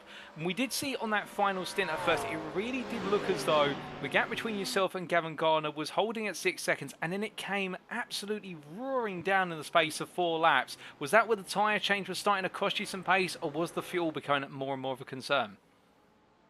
So initially, the first 4 or 5 laps, like you say, the tyres on the out lap, I nearly spun it 3 times. I had to lift off to opposite lock. It felt like I was driving on ice, which is what I expected. So I managed to get the gap before the pits and then come out. And when the McLaren becomes its unpredictable self at times, I thought at least I've got a little bit of a margin to have a few scary moments, shall we say. So yeah, I just kind of had them and managed to get the tyres into the operating temperature. And once you got the tyres into the temperature, we saw Gavan really started to hunt you down in the late stages. And I have to ask, of course, both of you teammates and with a gold championship on the line, had you both already worked it out in terms of Gavan only needs to finish P2? Or was there a sort of, we've got to wait for confirmation and then we're going to fight for the win? We knew the points. Well, I knew the points going in. I knew there was 11-point difference. Obviously, I know something happened to Vessels on lap 1. I'm unsure of what happened. We knew where he was and how he was coming through and things like that. So the biggest thing for us in that final segment was fuel. It was, if we kept doing the 355 laps we were doing, it would have been 31 laps, the race. So we kind of, for once, we all worked together, which never happens, brought the pace back, saved fuel. So we all had enough fuel for 30 laps. So we all knew we could get to the end without that extra stop. Obviously, Gavan pulled ahead of me, gave me a bit of a tow to help me save a bit of fuel because I was leading for most of the race. And yeah, we just kind of managed it. We knew where Gavan needed to finish. We were never going to just let Gavan go through because that's not how a championship should be won. Hence why he stayed at P2 where he should have been. But yeah, it's a tough race. Obviously, heartfelt to Vessels. But Gavan just kept his nose clean for most of the season. Oh, 100% then. I do like the effort with regards to he's got to earn it just like anybody else. There's no easy wins here on circuit at NXTGEN Racing Team Pink. And, well, those closing stages as well, we got to see the McLaren once again, despite all the fuel zone had to go in and also bringing the race time down to a 30-lap race rather than 31 laps. We got to see the McLaren demonstrate its prowess through the corners, but then that Ferrari did seem very resilient, particularly in the toe on the straight. I have to ask, did the speed of the Ferrari catch you out at any point? Yeah, it kind of shocked me. I mean, when I done practice earlier in the week, all cars will gain in tow. But when I was watching him, I was like, yeah, he might have something here. I thought he may go for a move. Like I say, he's absolutely entitled to. We're teammates, but at the end of the day, if he wanted to go for that move and vice versa with me, the only reason we swapped back is that's rightfully where I was. It was just a fuel saving exercise. As soon as I swapped back to P1 and he was P2, race was on to the end. So yeah, the straight line speed did make me think a little bit, and I had to drive that more uncomfortably than I would have liked to go in for the first win in the car. Oh, indeed, but still, come that final checker flag, only 2 tenths between you. You made your way out the Ford chicanes. You finally pulled it off, and I have to ask, what was going through your mind when you crossed that line? Fuel tank dry, but McLaren finally taking the #1 spot. Yeah, so yeah, I was happy. Like I say, that was a goal the whole time. I started the season in the Ford, and then I thought, do you know what? I had a score to finish with the McLaren from a few seasons ago. I needed to get that win in that car. So yeah, it's done. That car's gonna be retired as it should be. Should be retired by now. But yeah, no, it was the track that I was waiting for all season. I've really struggled with that car all season, and it's taken a lot of driving to get it just within a second of the faster guys and the faster cars. I wish anyone the best of luck going forward racing that car. Put it that way. Oh, indeed. And well, speaking of retiring the McLaren, perhaps now that you've achieved the mission that you'd set out for yourself, what's next for yourself from a racing perspective, of course, in this season? Not really able to make it to the top 5, but still battling for the top 10 in the gold class. And of course, you're splitting your time between this and the NXTCC. Is there more of a touring car focus, or can we expect to see you in a GT3 machine once again soon? Oh yeah, absolutely. I'll be racing in one the next league that comes in placement of this. Um, Obviously, my main focus is the touring cars. I'm not a big GT racer. I do enjoy it.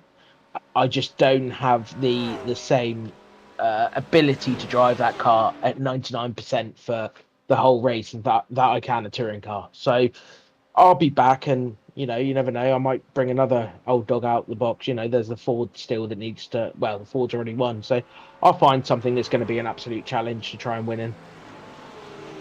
Oh, indeed, and we know you love to go for a change. Jamie, whatever you apply yourself to in whether it's real world of motorsport or the sim racing world, we know you come up on top, come at the very end, and we do look forward to seeing more racing for yourself in the future. But just before we do let you go, is there anybody you'd like to give a shout out or a thank you to live on tonight's broadcast?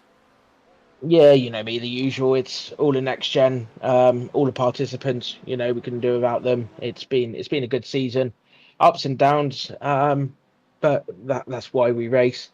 Um, Massive shout out to Gav for winning the championship. He drove faultlessly. Good teammate. Good to have the stats in my ear as always.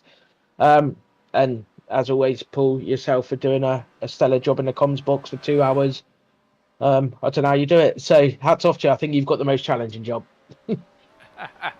Well, I think we'll agree to disagree on that one. I would argue you've had one of the most challenging jobs today, but by the by, Jamie, it's been an absolute pleasure to have you join me in the interview room as always. Congratulations once again on achieving your mission to bring and wrangle that McLaren to a win here at Le Mans. You've done it. Enjoy the moment, and we look forward to seeing plenty more racing from yourself in the near future.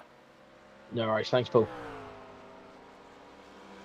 So hearing there from our race winner today for Next Gen Racing Pink, Jamie Dory, the pole sitter who ended up bringing the car home on the top step. And as we see the pictures at the moment of the early stage of the race, we was managing the McLaren up front and making sure it had enough fuel to get to the same pit-in lap as the rest of the field behind. Interesting to hear his perspective there and the fact opting to change the tyres on the car, all 4 of them in the second pit stop. Really concerned about the fact the car on new tyres would not feel as stable to drive. And it's understandable that new tyres on the car having to really phase them in the late stage of the race when the car's going to start becoming light on fuel. It's not an ideal situation to be in when you really are at the crunch point of the racing. So instead, really delaying that and having to work hard and making sure the car stayed pointed in a straight line for that final stint. I'm also talking about there the fact that having to work with his teammate in order to make sure they both had enough fuel to get to the end of the race unscathed, but also shorten the race down to 30 laps rather than 31. And that explains why we did see the pace of the race at the front of the field really come on down towards the end, dropping by 1 to 1.5 seconds a lap in the final 6 laps of the race. And also the fact that the Next Gen Racing Pink duo fighting for position, wary of exactly where Gavan Gardener needed to finish in the permutations, and therefore making sure that the gold champion would have to fight for the win if he was going to make it happen, but that P2 would still be enough there, and you can definitely see the effort coming through from the team. We definitely look forward to plenty more racing from Jamie Dory, and perhaps in the near future we could even see him become a GT3 League champion of his own, and only time will tell. But now coming on to what is our next interview, ladies and gentlemen. We're going to be hearing very shortly from Gavan Gardener, and I know many of you want to hear from him, given the fact that he has become the gold champion for this season, subject to official confirmation after the steward's inquiries. And well, as he gets ready to join me now, well, the Next Gen Racing Pink driver, I don't think he's going to quite believe it has come his way. And well, we are ready to go with him. So he joins us now in the interview room.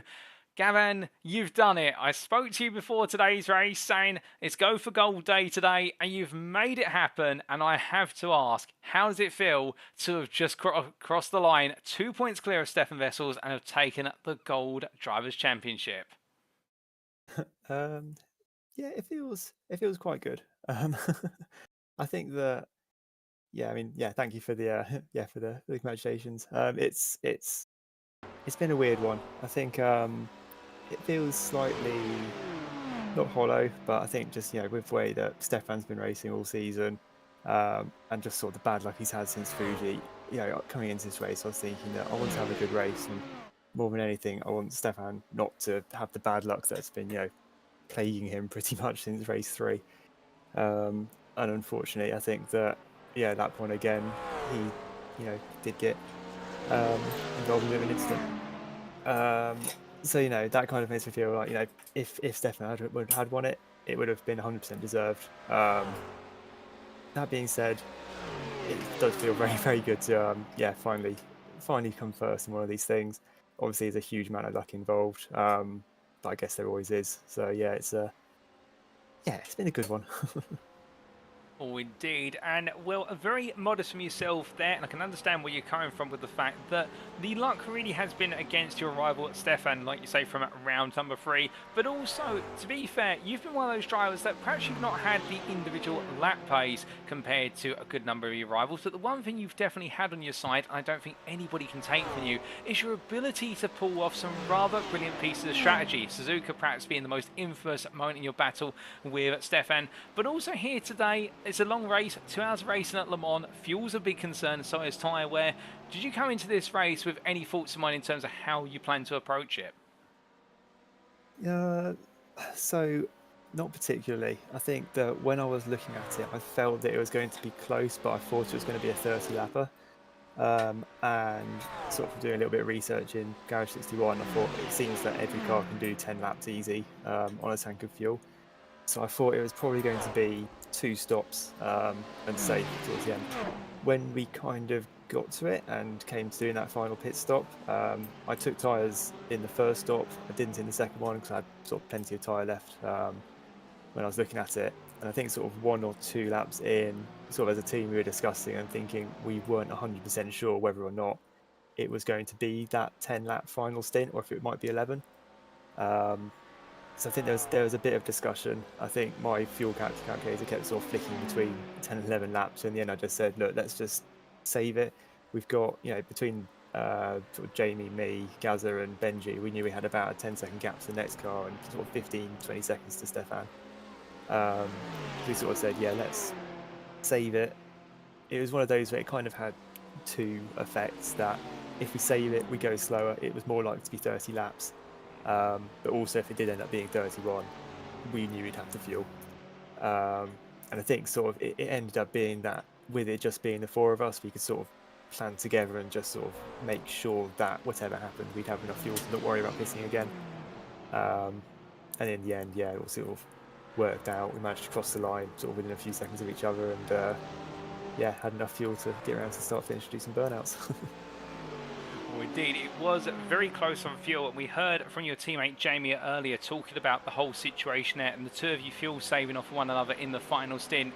But before we come on to that final stint and all that negotiation, I have to ask, with regards to the way you approached the first 2 stints, particularly stint 1, we saw you at the back of the group of 6 cars for quite some time, but that battle for P2 raging and Gianni Tahar trying to make his Mercedes as wide as possible and as fast as possible in the straights. But you're always about a second behind, just watching on a distance. Was there a particular reason for that? Was it just to stay out of trouble, perhaps make sure the fuel could be saved? Were you expecting perhaps some drama in front of you where you could capitalise? Just take us through your thought process. No, so again, I think this is just another instance of me not necessarily being the fastest car on the track. I was sort of pushing the whole way, trying to stay in that draft. The Ferrari sort of on fresh tyres felt like garbage. It wasn't until that final stint that it really felt like a proper race car. So sort of the stint 1 and stint 2 didn't feel fantastic. I think stint 1 at some point, I think I made a bit of a mistake in turn, I don't know, one of the first wiggly ones, which dropped me about a 1.5 lap, and after that I lost the toe, and I think I dropped back to sort of 2.5, 3 seconds by the time we pitted. And I think sort of after we came out of the pits again, I was just sort of trying to hang on, sort of 2.5 seconds just out of reach of the toe, sort of trying to keep up. But yeah, there was no sort of strategy me trying to avoid it. I was going as fast as I could. So yeah, I was just limited by what I could do with the Ferrari really there. That's fair play, and it's good insight from yourself then, having to push the Ferrari as hard as possible. And then flipping things around onto that final stint, we did see you take a lot of time out of your teammate Jamie Dory over the course of the first 4 laps on the final stint. And as you mentioned only moments ago, the Ferrari coming alive and being a race car in that final stint, and it looked like it was go, go, go from yourself all the way to that checkered flag. Yes, from that point, I think the first few laps I was, like you say, push. I think Jamie had changed his tyres then, so he was going a bit slower. So I was, pushing right up to the back of him. I think after a couple of laps, that's when we made that decision. Let's slow it down, save fuel, make sure we've got enough. I think when there was 4 or 5 laps, I felt comfortable that I definitely had enough, but Jamie was still a bit iffy, so I sort of moved in front of him, sort of gave him the tow for a bit, and pulled him round. And then I think when there was 2 laps left, I said to Jamie, we'll sort back around. Let him have that win in the McLaren, since he gave me the position to save fuel, and then just cross the line in can't think of the word, flying formation. But yeah, I think the final stint was a bit easier. Sort of, we didn't have anyone who wasn't next gen there with us. I think me and Jamie were sort of comfortable that if Gaza and Benji went nuts, we'd be able to pull away from them again. Absolutely expensive fuel, but yeah, we all sort of worked as a team and just sort of made sure that we all finished the race first, and then could worry about the rest later. Oh, indeed. To finish first you must finish, as they say. And, well, speaking about the wider championship now, I have to ask, with regards to the need to finish second as a minimum to just sneak the championship crown away into your capable hands, was there a point during the race where you suddenly realised that was the target? How did you find out that's where you needed to finish? So, I mean, it was mainly from the other guys, from Jamie and Mark, who was still in the chat with us, sort of doing the calculations. I said to the guys throughout that don't give me places. I don't want to win it that way. If at the end of the day I end up, if I end up finishing behind Gaz and losing the championship, Stephan would be a worthy winner, so it wasn't really an issue for me. Which again is why sort of towards the end I was happy to let Jamie back through. And I think, it's sort of, I knew like the maths all added up for me winning, but I think I was still sort of in that mindset that Stephan deserved it, and it feels like, if anything, he's sort of the one who should be here. So it's one of those ones where I sort of like, I think the maths adds up and I'm going to win this thing, but at the same time I kind of don't want to win it. But I do. It was a tough one. It was a bit of a weird one, but I guess in the end I am happy that I won. I just kind of wish that he could have won as well. Oh, indeed, fair play. But at the same time, then coming on to perhaps the most important question of all, coming out the final corner to take the checkered flag and round off a 1-2 between yourself and your teammate, and then also take the crowd as well. It must have felt like a big relief after 2 hours of intense racing. Yeah, absolutely. Yeah, I think sort of knowing that it's kind of finished and we don't need to worry about that fuel strategy anymore, and we kind of got the points. Yeah, it felt good to sort of relax a bit, slow it down, do our in lap, and go do a few donuts and a bit of burnout on the start finish line. So yeah, it did top off. It was a pretty good race for us as a team.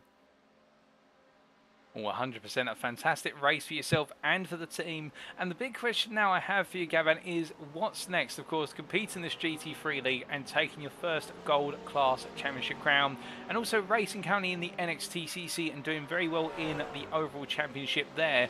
But are there any other championships you got your eyes on, or are you looking to come back and defend your crown in the next season of the GT3 League? Yeah, I think let's... I've sort of got my eye on something else. I think, next GT3 League, obviously I'll be back. Back to defend my title. It feels weird to say. I guess I'll keep an eye out for other things, but I've got nothing else planned at the moment. I want to finish off the NXTCC season and then go from there. There's a few sort of things that I think NXTGEN are sort of looking at putting together that I'd like to get involved in. Let's just see what happens, and I'll definitely be here next time anyway. We definitely look forward to seeing you on track in the future, and particularly in defending your title after this season. But just before we do let you go, is there anybody you'd like to give a shout out or a thank you to live on the broadcast tonight? Yeah, of course. Yeah, I think it's, big one to my teammates, to all the guys at NXTGEN, to Jamie, to Gaz, to Benji, and yeah, to all the other guys who sort of do the races with us and help organise it. Thank you to all the other competitors. Massive one to Stephan for being involved all the way through. For keeping on racing even when the luck wasn't going his way. As I said, I really hope to see him again and have a few more races like we had at Fuji and Suzuka, where hopefully we can be a bit closer and not be wiped out on lap one.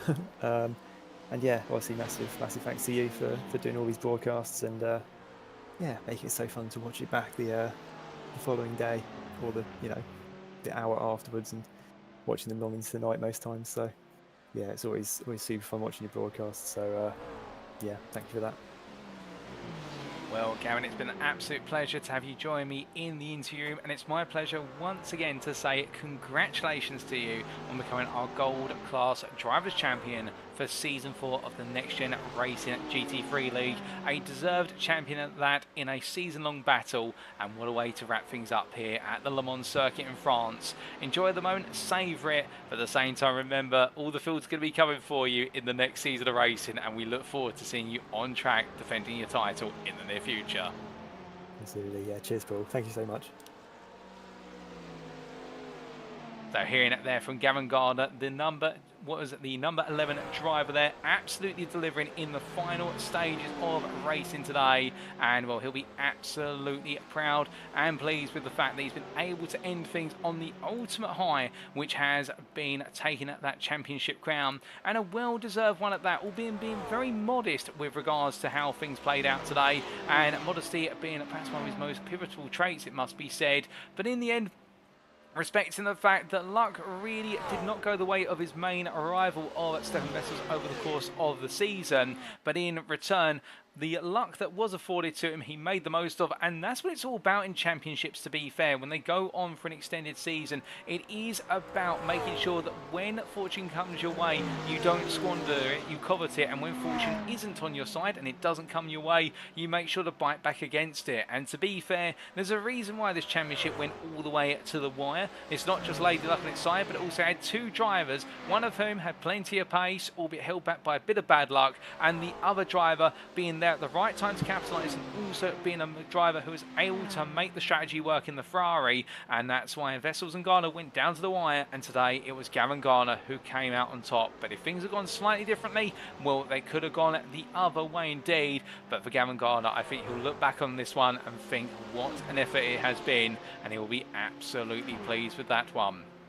But now we come on to our final interview, ladies and gentlemen, and well, we're going to be hearing very shortly from Nigel Stock, our bronze man of the hour, and well, he's been waiting very patiently in the interview preparation room as he gets ready to join me now. Let's get ready to hear his thoughts on what has definitely been a bronze championship to remember, and well, I do believe he's going to join us in 3, 2, 1. And as he does, join me in the interview room now. Good evening to you, Nigel. And well, you've done it. You've secured the Bronze Class Drivers' Championship crown. Not quite with a win today due to a late pit stop, but still a third place on the podium, a place which you have become accustomed to all season, being on the podium.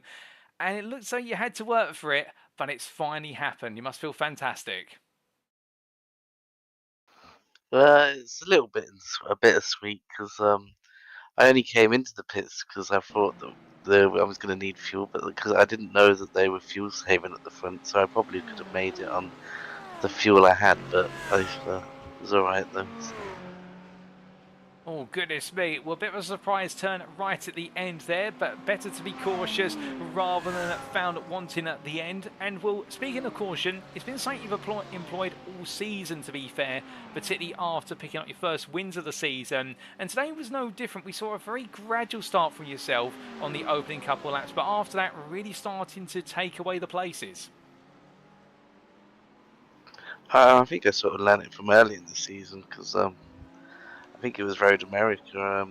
There's a backwards in the gravel trap at turn 1, but managed to get back through and manage to win the sprint race, all because everyone else had bad luck there. And then I just sort of thought about just building up, and all I wanted to do today was just try and stay out of trouble. I'd worked out round about where I needed to finish and where everyone else needed to finish if they could take the championship off me, so I knew that the pressure was not really on me, it was on them to try and sort of finish where they needed to, so I just focused on just trying to stay out of trouble for the first bit of the race.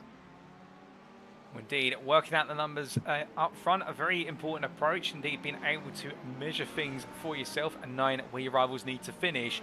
And well, speaking of rivals, we did see Elwyn Sykes and Sean Scudder, your closest rivals, put in quite strong performances today, with Scudder taking the win and Sykes P2. But perhaps a bit of a surprise in the form of Wesley Lewin, who did put you under quite a bit of pressure on the second stint of the race. Yeah, it was impressive. He was doing really good on the pace, and the Ferrari seemed to be pretty quick in a straight line, but then when it seemed to whenever I got into top gear, that's when the BM sort of caught up a bit more then. So, yeah, it certainly made the race a bit more interesting, because it's not fun driving around on your own, but they surprised me when they were catching me up, because I hadn't really realised. I just looked in my mirror and went, oh, where did they come from? So, yeah. Well, indeed, a bit of a surprise, but like you say, a welcome one to keep things interesting, and a great battle between the two of you. And interesting to see, obviously, the top speed differences, or how the two cars got to top speed. But on the same time as well, we know this BMW is a car that can be a little bit boring to drive. It's a very safe car to drive, but out there, it was a car also that you're able to make work through some very tricky corners, such as the Porsche curves. Yeah, maybe they're boring to some, but I like it the way it is, because I mean, so many other seasons where I've been in the shout for the championship, and probably in the Mercedes, where maybe I should have won the championship, but the Mercedes would spin out or something and cost me it, where the BM's a lot safer, and I think it's better all round at track. So yeah, and I just enjoy that part of the track, the way it flows. I just really enjoyed. I mean, I could drive that bit all night, really, because it's such a lovely flowing bit to go through, and the BM's just lovely through there. So. Oh, indeed, I'd agree with you on that. And I can tell you one thing, making that BMW M4 glide through the corners seemed to be your forte today. But coming back to strategy, of course, we did see the race really split into 40-minute stints for the most part. Looked a relatively standard strategy, but was there any attempt from yourself perhaps to try and extend a stint a lap longer? We did see what was, I do believe, Alfonso Marin, for example, go one lap extra compared to everybody else in the second stint.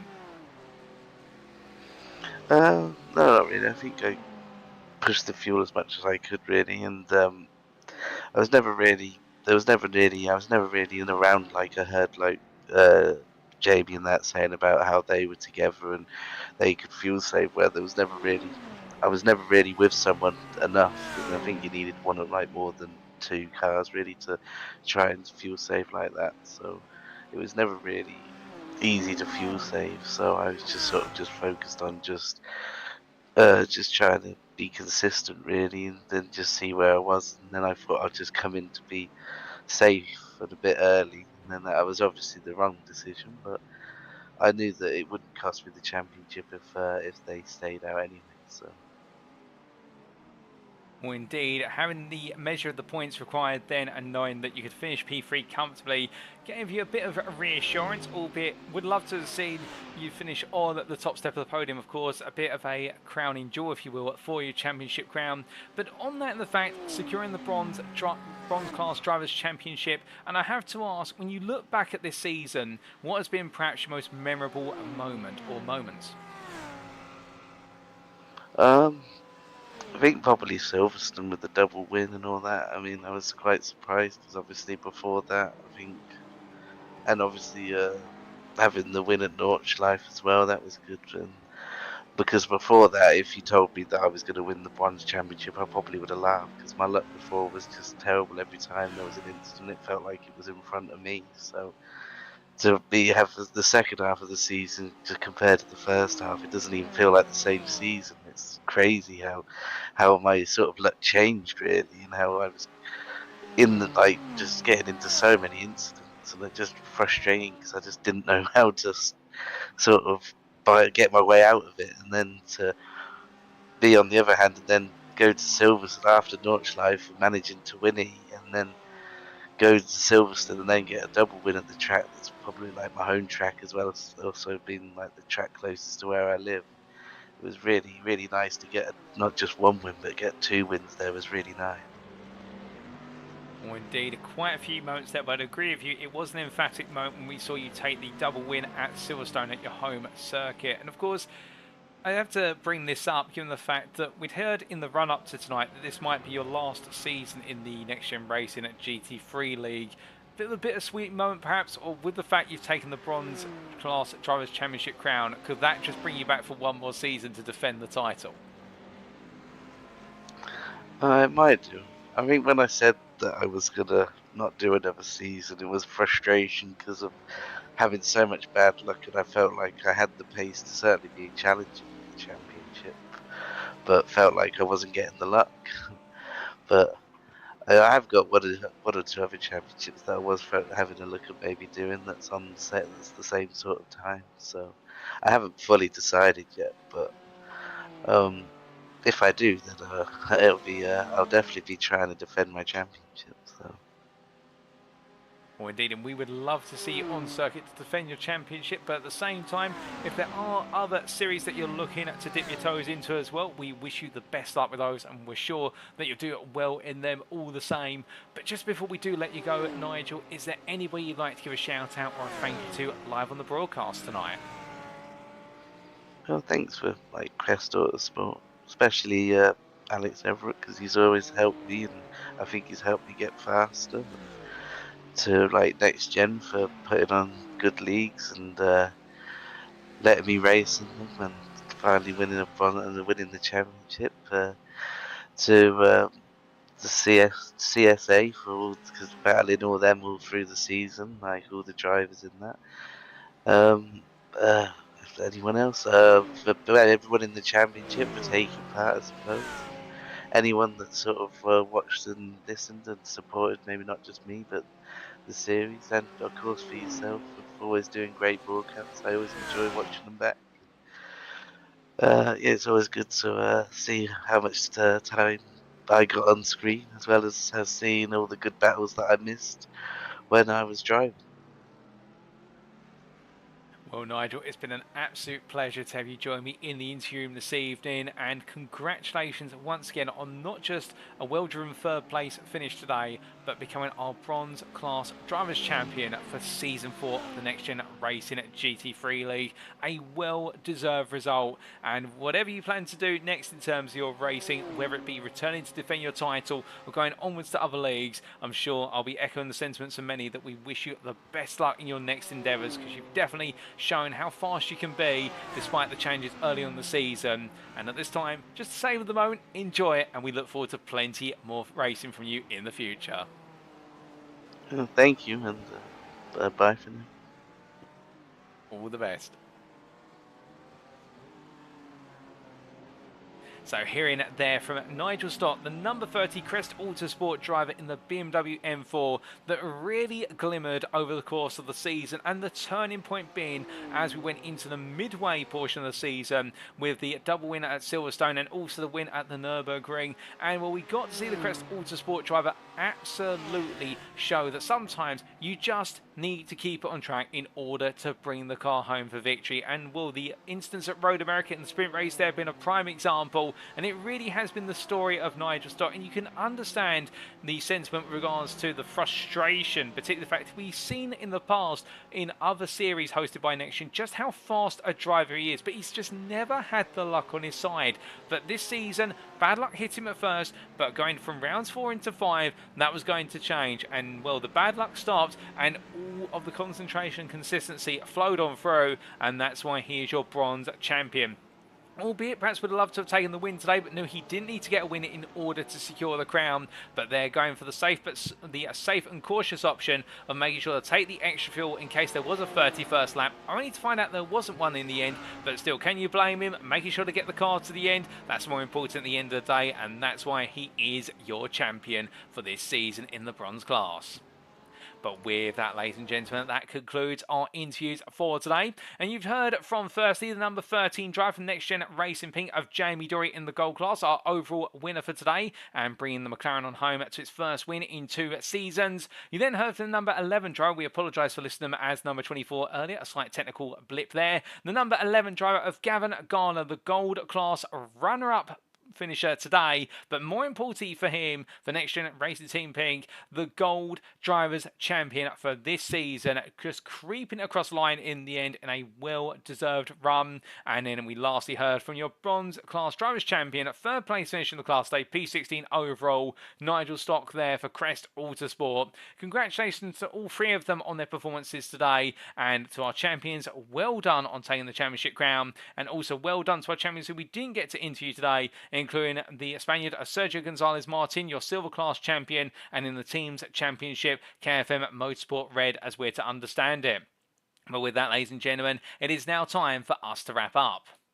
Thank you very much for watching, and if you have enjoyed this show, indeed enjoyed this whole season of racing, because sadly we do have to bring the curtain down now on season 4 of the Next Gen Racing GT3 League. It has been quite the story to tell, I can tell you that, and I think you guys and girls tuning in week out have absolutely loved it. Well, if you want to know more about Next Gen Racing and what we've got lying in the pipeline and what else is ongoing in terms of our series and much more, the best place to go to is firstly our official website. That's at nextgenracing.co.uk, and there, as you go to our website, you'll see it's the home of clean and fair sim racing for all. We've been hosting leagues for the best part now of almost 17 years, and as we continue to go from strength to strength, we have shifted our emphasis from a mixture of console and PC based sim racing to purely PC, with our current focus being on iRacing. But we've got plenty more planned, and we'd love to have you as part of our journey as we continue to grow as a community, so do check out our official website. But if you don't want to necessarily go to our website, perhaps you're a bit of a social media person, then the best place to go to is our official Facebook group, and that's at facebook.com/groups/NextGenRacing. We can find out all about our leagues, what's ongoing and upcoming, but also you can find out a bit more about the staff and admin members at Next Gen Racing and what we do off of the virtual circuit and on the real circuit, where a good number of our members are being real world track marshal volunteers, but also on top of that, a good number of us also being racing drivers. But with that, ladies and gentlemen, we now turn our attentions to the fact and there's still plenty more to come at Next Gen Racing in 2023, and stay tuned for more information because we have got a few more leagues in the pipeline, including, if it's not Season 5 of the GT3 League, we may have something alternative that's just right up your street for that as well. So do make sure to follow us on our website, alternatively on Facebook, or even get on board the Next Gen Racing Discord to find out more. But until then, I'm sad to say, or happy to say, for all of our drivers and our champions, and well done to everyone for taking part in the season from start to finish, whether they've took the win or finished last place. You all deserve a round of applause. It is the end of the Next Gen Racing GT3 League Season 4. Congratulations to our champions. Commiserations to those who finished runner-up, perhaps, but still well done to them on their efforts. And until next time, ladies and gentlemen, we have been Next Gen Racing. I've been your host and commentator, Paul TX141 Walsh, also known as Britain the Spit, depending on what media you follow me on. And until our next race, our next meeting, remember to stay safe, stay well, stay smiling, but most importantly, remember to stay on track. Good night.